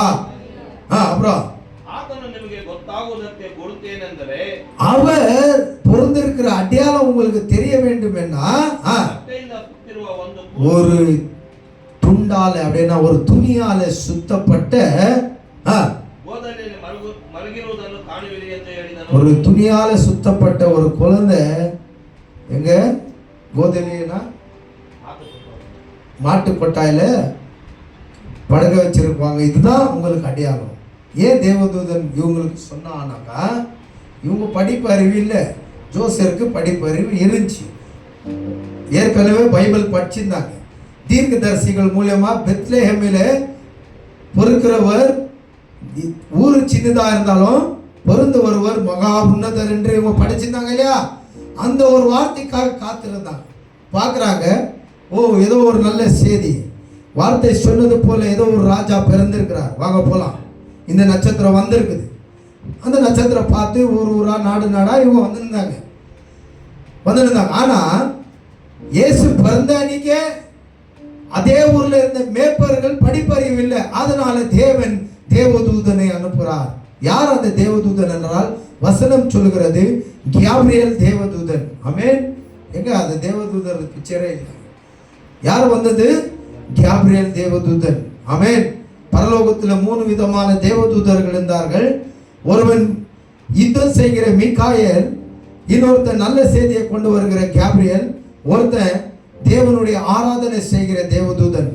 இந்த தேவனை ஆராதனை செய்கிற தேவதூதனால தான் இயேசுவே இந்த மண்ணுலகத்துக்கு வந்தார். புரியுதா? அவன் தள்ளப்பட்டான், பிசாசியா மாறினான், ஆதாமேவளை வஞ்சித்தான், பாவம் வந்தது, தேவன் அங்க சவால் விட்டார். அந்த சந்ததியிலிருந்து இந்த கிறிஸ்து வந்தார். ஆமென். பாருங்க எப்படி நடந்துச்சு பாத்தீங்களா? விஷயம் எப்படி நடந்திருக்குது பாத்தீங்களா? கதை. ஹல்லேலூயா. கதை இல்ல, உண்மையான ಸಂಭವ. ಪ್ರೈಸ್ ಅಲ್ಲ. ಅಪ್ಪೋ ಪಕ್ಕನೆ ಆ ದೂತನ ಸಂಗಡ ಪರಲೋಕ ಸೈನ್ಯದವರ ಒಂದು ದೊಡ್ಡ ಗುಂಪು ಕಾಣಿಸಿಕೊಂಡು ಮೇಲನ ಲೋಕಗಳಲ್ಲಿ ದೇವರಿಗೆ ಮಹಿಮೆ, ಆಮೆನ್, பூலோகದಲ್ಲಿ மனுஷருடைய சமாதானம். இவர் இயேசு பிறந்ததுனால பரலோகத்தில் இருக்கிற பிதாவுக்கு மகிமை. ஏன்னா இந்த குமாரன் பிதாவுடைய திட்டத்தையோ பிதாவுடைய சித்தத்தையோ நிறைவேற்றவே இவர் இந்த மண்ணுலகத்தில் பிறந்திருக்கிறார். அதனால இவர் செய்வார் என்று பிதாக்கு நம்பிக்கை இருந்தது. அதனால தேவன் மகிமைப்பட்டார். இந்த பூமியில அவர் பிறந்ததுனால மனிதர்களுக்கு சமாதானம் என்று தேவதூதன் சொல்றான். அல்லேலூயா. இன்னைக்கு எத்தனை பேர் சமாதானமா இருக்கிறீங்க? சமாதானம் இல்லை. ஏன் இல்லைன்னா நீங்க பிசாசுக்கு இடத்தை கொடுத்துட்டீங்க. அவன் இயேசுவை தான் டார்கெட் பண்ணிட்டு வந்தான் ஆதியிலேருந்து மட்டுமா. இயேசுவை அசைக்க முடியல. இயேசுவனை போட அப்பால சாத்தானை துரத்தி விட்டாரு. அவன் பார்த்தான் இயேசுவை எதுவும் பண்ண முடியல, மறுபடியும் ஆதாம் ஏவாளுடைய சந்ததியே எதனா பண்ணலாம் அண்ட் அவன் என்ன பண்ணிட்டான், நம்மளை அட்டாக் பண்ண வந்துட்டான். இது நமக்கு புரியல. அவன் இயேசுவை தான் அட்டாக் பண்ணவே வந்துருந்தான். இயேசுவை ஒன்றும் பண்ண முடியலன்ட்டு அவன் இயேசுவை விட்டுட்டு என்ன பண்ணிட்டான், அவன் நம்மளை அட்டாக் பண்ணிட்டான். குடும்பத்தை அட்டாக் பண்ணிட்டான். இன்னைக்கு ஹல்லேலூயா, பிரைஸ் எல்லாம். அப்படி அட்டாக்ன்றது நீங்க சாத்தானுடைய காரியத்துக்கு நீங்க உங்களை ஒப்பு கொடுத்துட்டீங்கன்னு அர்த்தம். அது உங்களுக்கு சொல்லலை நானு, நீங்களாம் சமாதானமாகவே இருக்கிறீங்க. சமாதானம் இல்லாத உங்களுக்கு சொல்றேன். நீங்களாம் சமாதானமா இருக்கிறீங்களா? அப்போ உங்களை பிசாசு அட்டாக் பண்ணல, சமாதானம் இல்லாதவங்களை பிசாசு அட்டாக் பண்ணிட்டான்ட்டு அர்த்தம். இன்னைக்கு தேவனை சந்தோஷமா இயேசு பிறந்தார்ட்டு நீ ஆராதிக்க கூடாது, வார்த்தையை கேட்க கூடாது, செலிப்ரேட் பண்ணக்கூடாது என்று சாத்தான் சிலரை என்ன பண்ணிட்டான், வஞ்சித்து தள்ளிவிட்டான். அல்லேலூயா. உண்மைதான் இது, உண்மைதான் இது. இயேசுவே சொல்லிட்டாரு யோவான் புஸ்தகத்துல, பிசாசுக்கு எனக்கு எதுவும் இல்லப்பா, நான் என் வேலையை முடிச்சிட்டேன், அந்த பொறுப்பு உங்க கையில கொடுத்துருக்கிறேன், இனி நீ ஆச்சு பிசாசாச்சு, அந்த பிசாசை எப்படி ஜெயித்துக்கோன்னு சொல்லிட்டு யோவான் புஸ்தகத்துல பரலோகத்துக்கு போயிட்டார் அவர். அல்லேலூயா. இனி நம்ம தான் ஜெயிக்கணும் அவங்ககிட்ட இருந்து. எப்படி எப்படி ஜெயிக்கணும்? வார்த்தையால. ஆமென். எப்படி ஜெயிக்கணும்? வார்த்தையால. இயேசு பிறந்து வளர்ந்து அவரு பிசாசால சோதிக்கப்படக்கூடிய பரிசுத்த ஆவியானவரை கொண்டு போறாரு. சாத்தான் எடுத்து சொல்றான், அவர் பசியில் இருக்கும்போது இந்த கல்லை ரொட்டி பண்ணி சாப்பிடு அப்படின்ட்டு கேட்குறான், சொல்றான். அப்போ இயேசு என்னன்றாரு, மனுஷ ரொட்டினால மாத்திரம் அல்லடா, தேவனுடைய வாயினால புறப்படுகிற ஒவ்வொரு வார்த்தையால் அவன் பிழைப்பான். ஒரே டைலாக் தான் அவனுக்கு, வார்த்தையால். என்னன்னா இது இவரை அசைக்கவும் முடிய மாட்டேங்குது. ஃபர்ஸ்ட் பார்த்தான் இவருக்கு என்ன வீக்னஸா இருக்குது, ஆனா அவனுக்கு தெரியல இவர் தான் ரட்சகர் என்று தேடி நிற்கிறான். இவர் தான் அந்த ரட்சகர் என்று அவனுக்கு புரியல. ஆதியிலிருந்து மோசே காலத்திலிருந்து மோசையை கொல்லும்படி தான் பிளான், ஆனா தேவன் அவனை காப்பாத்துறார். அல்லேலூயா. இங்க இயேசுவை கொல்லும்படி பிளான், இயேசு தான் ரட்சகர் என்று தெரியல இந்த சாத்தானுக்கு. ஆனாலும் யாரோ இருக்கலாம், ஒருவேளை நீ தேவகுமாரனாகவே, நீ தேவகுமாரன் சொல்லல, நீ தேவகுமாரனாகவே இருந்தியனா மேலே இருந்து கீழே குதி அப்படின்றான். குதிக்கும் போது சங்கீதம் 91ஆம் அதிகாரத்தில் சொல்லுது, தேவதூதர்கள் உன் கைகள், அவர்கள் கையில உன் காலை ஏந்தி கொள்ளுவார்கள் என்று சாத்தான் வசனத்தை சொல்றான். அப்ப இயேசு சொல்றார், உன் தேவனாகிய கர்த்தரே நீ சந்தேகப்படாத, அவர் சொன்னா கண்டிப்பா பண்ணுவார், சந்தேகப்படாத என்று எழுதி வச்சிருக்குது. தோத்துட்டான் அதுல கூட. மூன்றாவது, இந்த உலகத்தில் இருக்கிற எல்லா ஐஸ்வர்யம் எனக்கு கொடுக்கப்பட்டிருக்கிறது, எனக்கு பரலோகத்தில் கொடுக்கப்பட்டிருக்கிறது, இப்பயும் நான் வச்சிருக்கிறேன் அந்த அதிகாரத்தை, என்ன நீ வணங்கு, இதெல்லாம் உனக்கு கொடுத்துறேன். தேவனாகிய கர்த்தர் ஒருவரே நீ வணங்க வேண்டும் என்று வார்த்தை சொல்லுகிறது. அப்படி சொன்ன உடனே பார்த்தான், இவர்கிட்ட நம்ம வாலாட்ட முடியலடா. அவள்கிட்ட வந்து வாலா சொன்ன உடனே லபகன் பிடிங்கி துணிச்சு, அந்த மாதிரி இவர்கிட்ட வாலாட்ட முடியாதுன்ட்டு அவன் என்ன பண்ணிட்டான், தன்னுடைய ஜனங்கள் இடத்துல வந்துட்டான். உனக்கு என்ன வீக்னஸ்க்கு தான் அவன் பார்த்துன்னு தான் இருக்கிறான். இயேசுக்கு என்ன வீக்னஸ், 40 நாள் ஏதோ சாப்பிடல, ஜபத்தில் இருந்தார். ஜபம் முடிச்சுட்டு வரும்போது பயங்கர பசியாச்சு, கல்லை வச்சு அவர் சாப்பாட்டை வச்சு சோதிக்க பார்த்தான், ஆனா இயேசு விழல. ஆனா உன்னை பார்க்கறான், உனக்கு என்ன வீக்னஸ்ன்னு பார்த்து அந்த வீக்னஸ்ல உன்னை தள்ளி விட்டுறான், அந்த வீக்னஸ்ல உன்னை வஞ்சிடறான், அந்த வீக்னஸ்ல உன் சமாதானத்தை கெடுத்து விட்டுறான், உன் சந்தோஷத்தை கெடுத்து விட்டுறான். அதனால எச்சரிக்கையா இருங்க, அதனால எச்சரிக்கையா இருங்க. அல்லேலூயா, பிரைஸ் தி லார்ட். இயேசு பிறந்தது ஒரு நல்ல ನಚ್ಚೇದಿಗ ದೇವದೂತನ್ ಒಂದು சொல்றான், ನಿಮಗೊಂದು ಶುಭ ಸಮಾಚಾರವನ್ನು ತಿಳಿಸುವುದಕ್ಕಾಗಿ ನಾನು ಬಂದಿದ್ದೇನೆ. ಅದೇನೆಂದರೆ தாவீதன் ஊரில் ಒಬ್ಬ ரட்சக ಹುಟ್ಟಿದ್ದಾನೆ. ஆமென். நமக்கு ஒரு ரட்சகர் பிறந்திருந்தார், அவர் வாழ்ந்திருக்கிறார், இன்னைக்கும் அவர் நமக்கு ரட்சகராக இருக்கிறார். விசுவாசிங்க. அல்லேலூயா. அவர் இன்னைக்கும் நம்மோட ரட்சகர் நமக்குள்ளவே இருக்கிறார். அவர் நம்மை ரட்சித்து கொண்டே வரார். பிசாசுக்கு இடத்தை கொடுக்காதீங்க. அஷ்டேனா பாருங்க, அவர் பிறந்தது மேலே ஆகாயத்தில் இருக்கிற பரமமண்டலத்தில் இருக்கிற பிதாவுக்கு மகிமை. அவர் பிறந்ததுனால இந்த பூமியில இருக்கிறவர்களுக்கு சமாதானம், ಸಂತೋಷம். ಎಂದು ದೇವರ ಕೊಂಡಾಡುತ್ತಾ ಹೇಳಿದರು. ದೇವದೂತರು ಅವರ ಬಳಿಯಿಂದ ಪರಲೋಕಕ್ಕೆ ಹೊರಟು ಹೋದ ಮೇಲೆ ಆ ಕುರುಬರು ನಾವು ಈಗಲೇ ಬೆತ್ಲೆಹೇಮ್, நம்ம இப்பயே இவங்க எங்க இருக்கிறாங்க, பெத்லெஹேம் என்ற ஊர்ல. அப்படின்னா இந்த ஜானி கிராமம் பெத்லெஹேம் இப்போ பான்சோடியில் எங்கே அவங்க என்ன பண்ணிருக்கிறாங்க, ஆடு வச்சுருக்கிறாங்க. சொன்ன உடனே நம்ம இப்பயே அந்த பெத்லெஹேம் போய் ಬೆತ್ಲೆಹೇಮಿಗೆ ಹೋಗಿ ಕರ್ತನು ನಮಗೆ ತಿಳಿಯಪಡಿಸಿದ ಈ ಸಂಗತಿಯನ್ನು ನೋಡೋಣ.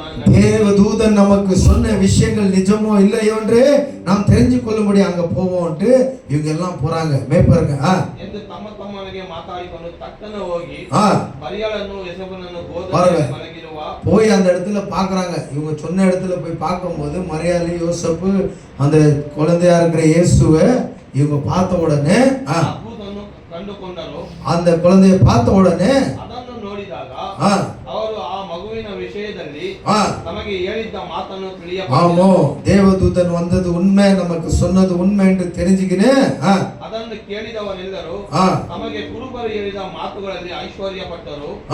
ಆದರೆ ಮರಿಯಳು ಆ ಮಾತುಗಳನ್ನೆಲ್ಲ ತನ್ನ ಮನಸ್ಸಿನಲ್ಲಿಟ್ಟುಕೊಂಡು ಯೋಚಿಸುತ್ತಿದ್ದಳು. ಕುರುಬರು ತಮಗೆ ದೂತರಿಂದ ಹೇಳಲ್ಪಟ್ಟಂತೆಯೇ ಎಲ್ಲಾ ಸಂಗತಿಗಳನ್ನು ಕೇಳಿ ನೋಡಿ ಅವುಗಳಿಗೋಸ್ಕರ ದೇವರನ್ನು ಕೊಂಡಾಡುತ್ತಾ ಸ್ತುತಿಸುತ್ತಾ ಹಿಂದಿರುಗಿ ಹೋದರು. ஆமென், ஹalleluya. அந்த குழந்தையை பார்த்து வணங்கி துதிச்சு ஆராதிச்சு நமஸ்கரித்து அவர்கள் போனார்கள். இவங்க வந்த பிறகு தான் ஜோசியர்கள் பின்னாடி வராங்க. ஹalleluya, பிரைஸ் தி லார்ட். இவங்க பக்கத்திலே இருந்தாங்க, பிறந்த அன்னைக்கு வந்துட்டாங்க. இவர் இயேசு பொறுக்கிறதுக்கு முன்பதாக அந்த வானத்துல நட்சத்திரத்தை பார்த்தாங்க. இவங்க படிச்ச அறிவாளிகள், சயின்டிஸ்ட் இவர்கள், அது அறிவாளிகள். அதனால அதை பார்த்துட்டு கடைசியா ராஜா கோட்டையில எல்லாம் போய் இங்க வந்து இதை கண்டு வணங்கி அந்த தேவன் எதுக்காக வந்தார், அவர் யார் என்ற அடையாளத்தை தங்கம், ராஜா, தாம்ராணி, தேவனுடைய மகிமை, ரத்த போடு, அவர் நமக்காக மரிக்க போகிற அந்த அடையாளத்தை இவர்கள் மூணுத்தையும் கொண்டு வந்து வைத்து அவர்கள் வணங்கினார்கள் என்று பார்க்கிறோம். ಆಮೇಲೆ ಅಷ್ಟೇನಾ? ಇದರಲ್ಲಿ ಮತ್ತಾಯಲ್ಲಿ ನಾವು ಓದ್ತಾರಲ್ಲ ಜೋಸೆಫ್,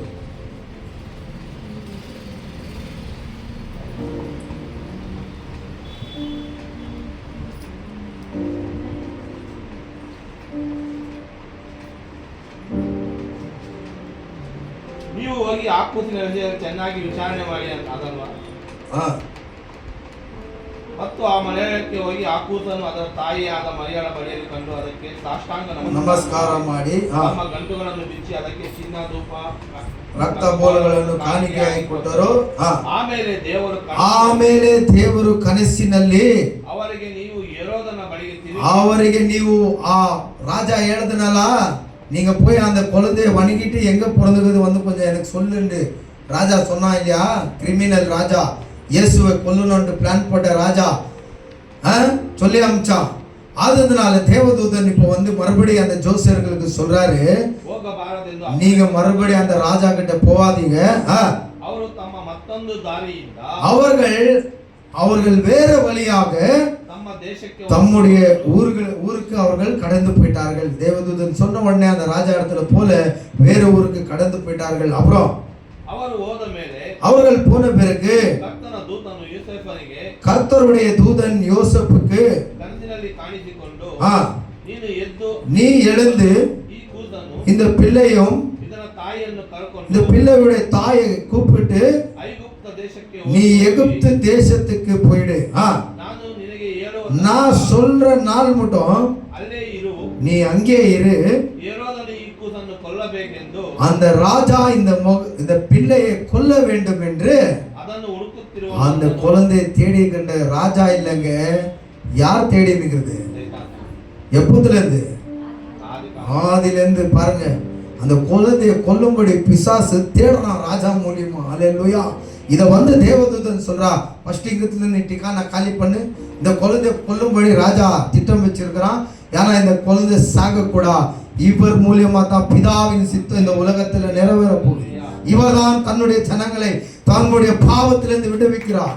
இவர்தான் தம்முடைய தரித்திரத்தை போக்குகிறார். இவர்தான் ஜனங்களுடைய சாபத்தை நீக்க போகிறார். இவர்தான் ஜனங்களுக்காக தன்னனே தான் பலியாக அர்ப்பணிக்க வேண்டுமா இருக்கிறது. அதனால நான் சொல்ற மட்டும் நீ இங்கத்திலிருந்து போய் எகிப்து தேசத்துக்கு. எவ்வளோ கஷ்டப்பட்டாங்க தெரியுமா மரியாள் யோசேப்பும். லூயா. அந்த அம்மா கர்ப்பம் ஊருக்கு அடையாளத்துக்கு வராங்க இல்லையா? கார்லையா வந்தாங்க, ஆட்டோலையா வந்தாங்க, கழுதை மேல வராங்க. கழுதை எப்படி நடக்கும்? கழுதை எப்படி நடக்கும் பார்த்துருப்பீங்களா? எப்படி நடக்கும்? பூர்ண கர்ப்பிணியா இருந்துச்சா மரியாள். பூர்ண கர்ப்பினா இப்பயோ அப்பயோ. அப்போ கழுதை எப்படி நடந்துச்சு? கழுதை எப்படி நடக்குது சொல்லுங்க. இப்படித்தானே நடக்குது, ஷேக்கிங்ல அப்படித்தானே நடக்குது. காருக்குறனா கூட ஸ்மூத்தா போறோம், அம்சம் வந்து அப்படியே ஏறி அப்படி இறங்கி அப்படி போகும். கழுதை அப்படி நடக்குதா? யாரா வந்து என் மேல ஏறி உட்காருங்க காட்டுறேன், ஆடின்னு ஆடின்னு அப்படித்தானே நடக்கும். ஏன்னா அவன் அந்த அம்மாக்கு பூர்ண கர்ப்பிணி, அப்படின்னா முழு கர்ப்பம் தரித்து எவ்வளோ வழியில வேற ஊர்ல இருந்து இந்த ஊருக்கு இந்த அம்மா வந்திருக்கோம். அந்த குமாரனை பெற்றெடுக்க இந்த அம்மா பட்ட நோவை பத்தி நான் சொல்றேன். அல்லேலூயா. மறுபடியும் தேவதூதன் வந்து நீங்க குழந்தை பிறந்த உடனே எங்கிட்ட இருந்து போங்க, திரும்ப ஓடு வேற ஊருக்கு. திரும்ப அந்த ஊர்ல சொல்றாரு ஓதி குழந்தைய கூப்பிட்டு ராத்திரி நேரத்துல லைட் இல்ல, எதுவும் இல்லை, அந்த வனாந்திரம் கல்லு மேடு ஒரு தார் ரோடு கூட இல்லை. அந்த அம்மாவை அந்த குழந்தைய கூப்பிட்டுக்கிட்டு மறுபடியும் அந்த யோசப் என்ன பண்றான்? அவன் யார் பெத்த புள்ளியோ, யார் பெத்த புள்ள இல்லை, தாவீதினுடைய வம்சத்துல இருந்து பிறந்த புள்ளதான் இருக்கட்டும். கல்யாணமே ஆகல, எந்த சுகத்தையும் கண்ணல. ஆனா இந்த அம்மா கர்ப்பம். ஆனாலும் தேவனுடைய வார்த்தைக்கு கட்டுப்பட்டு அந்த அம்மாவை கைவிடாதபடி ராத்திரி பகலு கூட இருந்து தன்னுடைய தன்னுக்கு பிறந்த குழந்தைக்கு என்னெல்லாம் ஜவாப்தாரி தகப்பன் செய்யணுமோ மனைவிக்கு பிள்ளைக்கு அவர் செய்தார் என்று பார்க்குறாங்க. கை விட்டுறல, ஐயோ என்னால பொறுக்கல, இதெல்லாம் நான் ஹேண்டில் பண்ண முடியாதுப்பா பாப்பான்ட்டு விட்டுட்டு ஓடில அவன் யோசப். கடைசி மட்டும் அந்த அம்மாவை மறுபடியும் கூப்பிட்டுக்கின்னு எகிப்துக்கு போறாரு. ஓதி அங்க போன பிறகு இன்னொரு தேசத்துக்கு கொஞ்ச காலம் ஆன அவன் அந்த ராஜா மரித்து போகிற நாள் முதல் நல்ல கொண்டீங்க இயேசுவை கொல்லணும்னு நினைக்கிற அந்த ராஜா சாகுற மட்டும் அவங்க அந்த ஊர்லயே இருந்தாங்க கொஞ்ச ನಾள். ಆಮೇಲೆ ಇದರಿಂದ ನನ್ನ ಮಗನನ್ನು ಐಗುಪ್ತ ದೇಶದಿಂದ ಕರೆತಂದೆನೆಂದು ஆண்டவர் தீர்க்கதரிசிகள் மூலமா சொன்ன வசனம் நிறைவேறிச்சு. ஆண்டவர் ஃபர்ஸ்டே சொன்னார், என்னுடைய மகனை நான் எகிப்திலிருந்து கொண்டு வருவேன் என்று ஒரு வசனம் இருக்கிறது. இப்போ இவர் எகிப்தில் இருக்கிறார் இயேசு, மறுபடியும் வந்தா அதோடைய அர்த்தம் நிறைவேறுது. ஆமென்.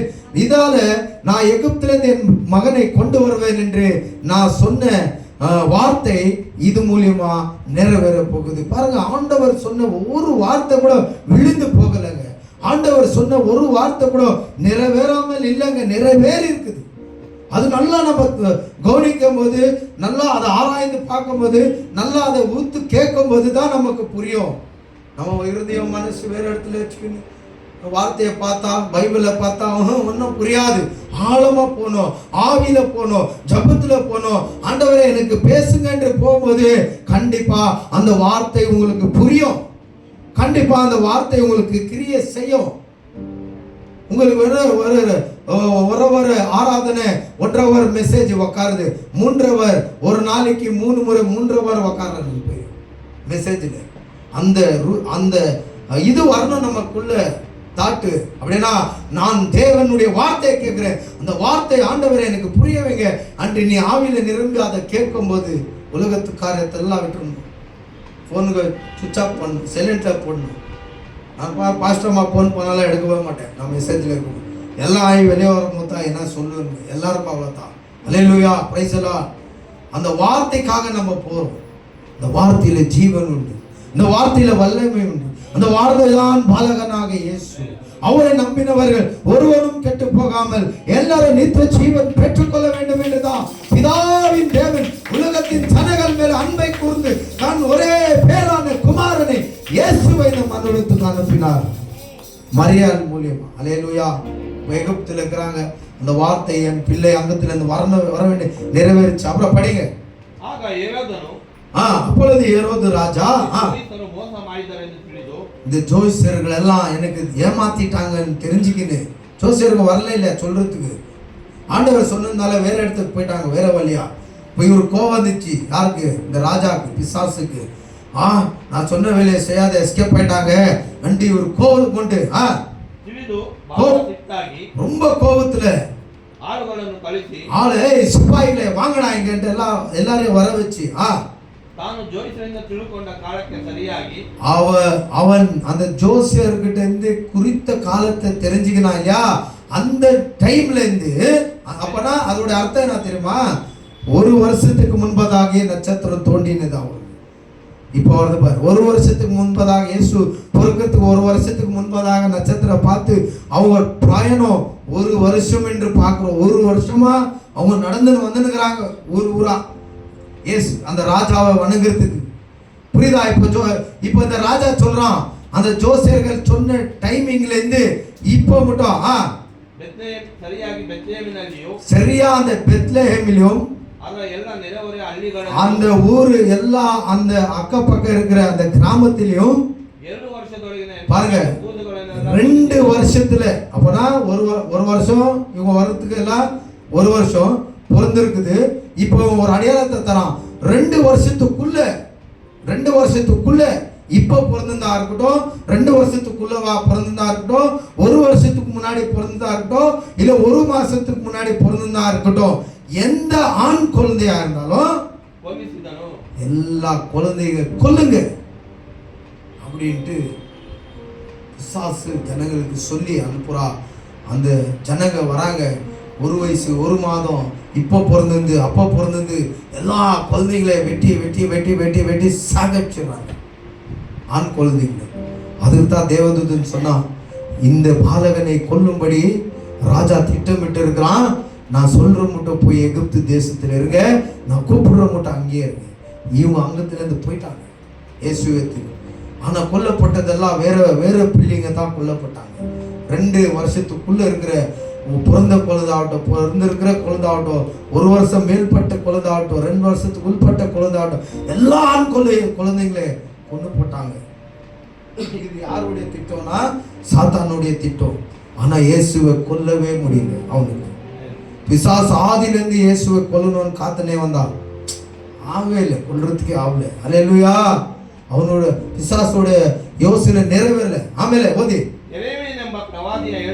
பாருங்க, எரேமியா என்ற தீர்க்கதரிசி சொன்ன வார்த்தை அந்த காலத்துல நிறைவேறிச்சு. இந்த விஷயம் நடக்கிறதுக்கு, இந்த குழந்தைங்களை கொல்லுகிற விஷயம் நடக்கிறதுக்கும் இந்த எரேமியா என்ற தீர்க்கதரிசி ஃபர்ஸ்டே சொல்றதுக்கும் 1000 வருஷம் டிஃபரெண்ட். 1000 வருஷத்துக்கு முன்பதாகவே எழுதப்பட்ட தீர்க்க தரிசன வசனம் இங்க அந்த பிள்ளைகள் கொல்லப்படுகிறார்கள். ஒரு வார்த்தை கூட பழைய ஏற்பாடுல இருக்கிற ஒரு வார்த்தை கூட, தீர்க்க தரிசன வார்த்தை கூட ஒண்ணு கூட விழுந்து போகலைங்க. எல்லாமே நிறைவேறி கொண்டே வந்தது. மனிதனால கூடாத காரியம் என் தேவனால கூடும். இன்னைக்கு கர்ப்பம் தரிக்கல, குழந்தையே இல்லை சிலருக்கு, அவ்வளவுதான் நினைச்சிட்டாங்க. ஆனா வேதத்தின் பிரகாரம் ஆண்டவர் சொன்னா, இதே வருஷத்துல உன் தோள் மேல் ஒரு குழந்தை இருக்கும்னா இருக்குது. கிழவனுக்கு இதே மாசத்துல உங்களுக்கு ஒரு குழந்தை பிறக்குதுன்னா பிறக்குது. ஆமென். அல்லேலூயா. அப்ப அந்த வாக்குத்தத்தத்துக்கு நம்ம காத்திருக்கணும். அல்லேலூயா. ஆபிரகாமுக்கு தேவன் சொன்னார், உனக்கு ஒரு குமாரன் பெறுவான். 100 வயசு ஆகி கூட பிறக்கல, ஆனா சொன்னது போல 100 வயசுல குழந்தை பிறந்துச்சு. அல்லேலூயா. அண்ணாள் எலுக்கானாக்கு குழந்தை இல்ல, அண்ணாள் ஜெபம் பண்ணா, ஆனா ஒரு நாள் அண்ணாளுக்கு குழந்தை பிறந்துச்சு. இந்த மரியாள் இருக்குது, மரியாளுக்கு அக்கா ஒருத்தர் இருக்கிறா எலிசபெத். இவங்க ஊழியர் செய்றவங்க, கேள்வி குழந்தை இல்ல. ஆனா தேவதூதன் வந்து சொன்னா, உன் மனைவி எலிசபெத் கர்ப்பம் தரிக்க போகிறா, நீ குமாரனை பெறுவ மட்டும் நீ ஊமையா மாறுவேன்னு சொல்லிட்டான் தேவதூதன். அதே போல அந்த அம்மா கர்ப்பம், இவர் ஊமை. அந்த குழந்தை பொறுக்கிற மட்டும் ஊமாயிட்டாரு. குழந்தை பிறந்த உடனே இவர் தான் வாய் திறந்து பேரை வைக்கிறார், ஸ்நானிகன் யோவான் என்று. இயேசுவோட அண்ணன். 6 வருஷம் டிஃபரெண்ட் இயேசுக்கும் இந்த யோவானுக்கும். எலிசபெத் மரியாளுடைய அக்கா. இந்த அக்கா எலிசபெத் அக்காவுடைய புருஷனும் ஆலயத்துல வேலை செய்கிறவர்கள், பாஸ்டர்ஸ், குழந்தையில முதியோர்கள். ஆனா தேவதூதன் சொன்னது போல இந்த அம்மா கர்ப்பம் தரித்தா.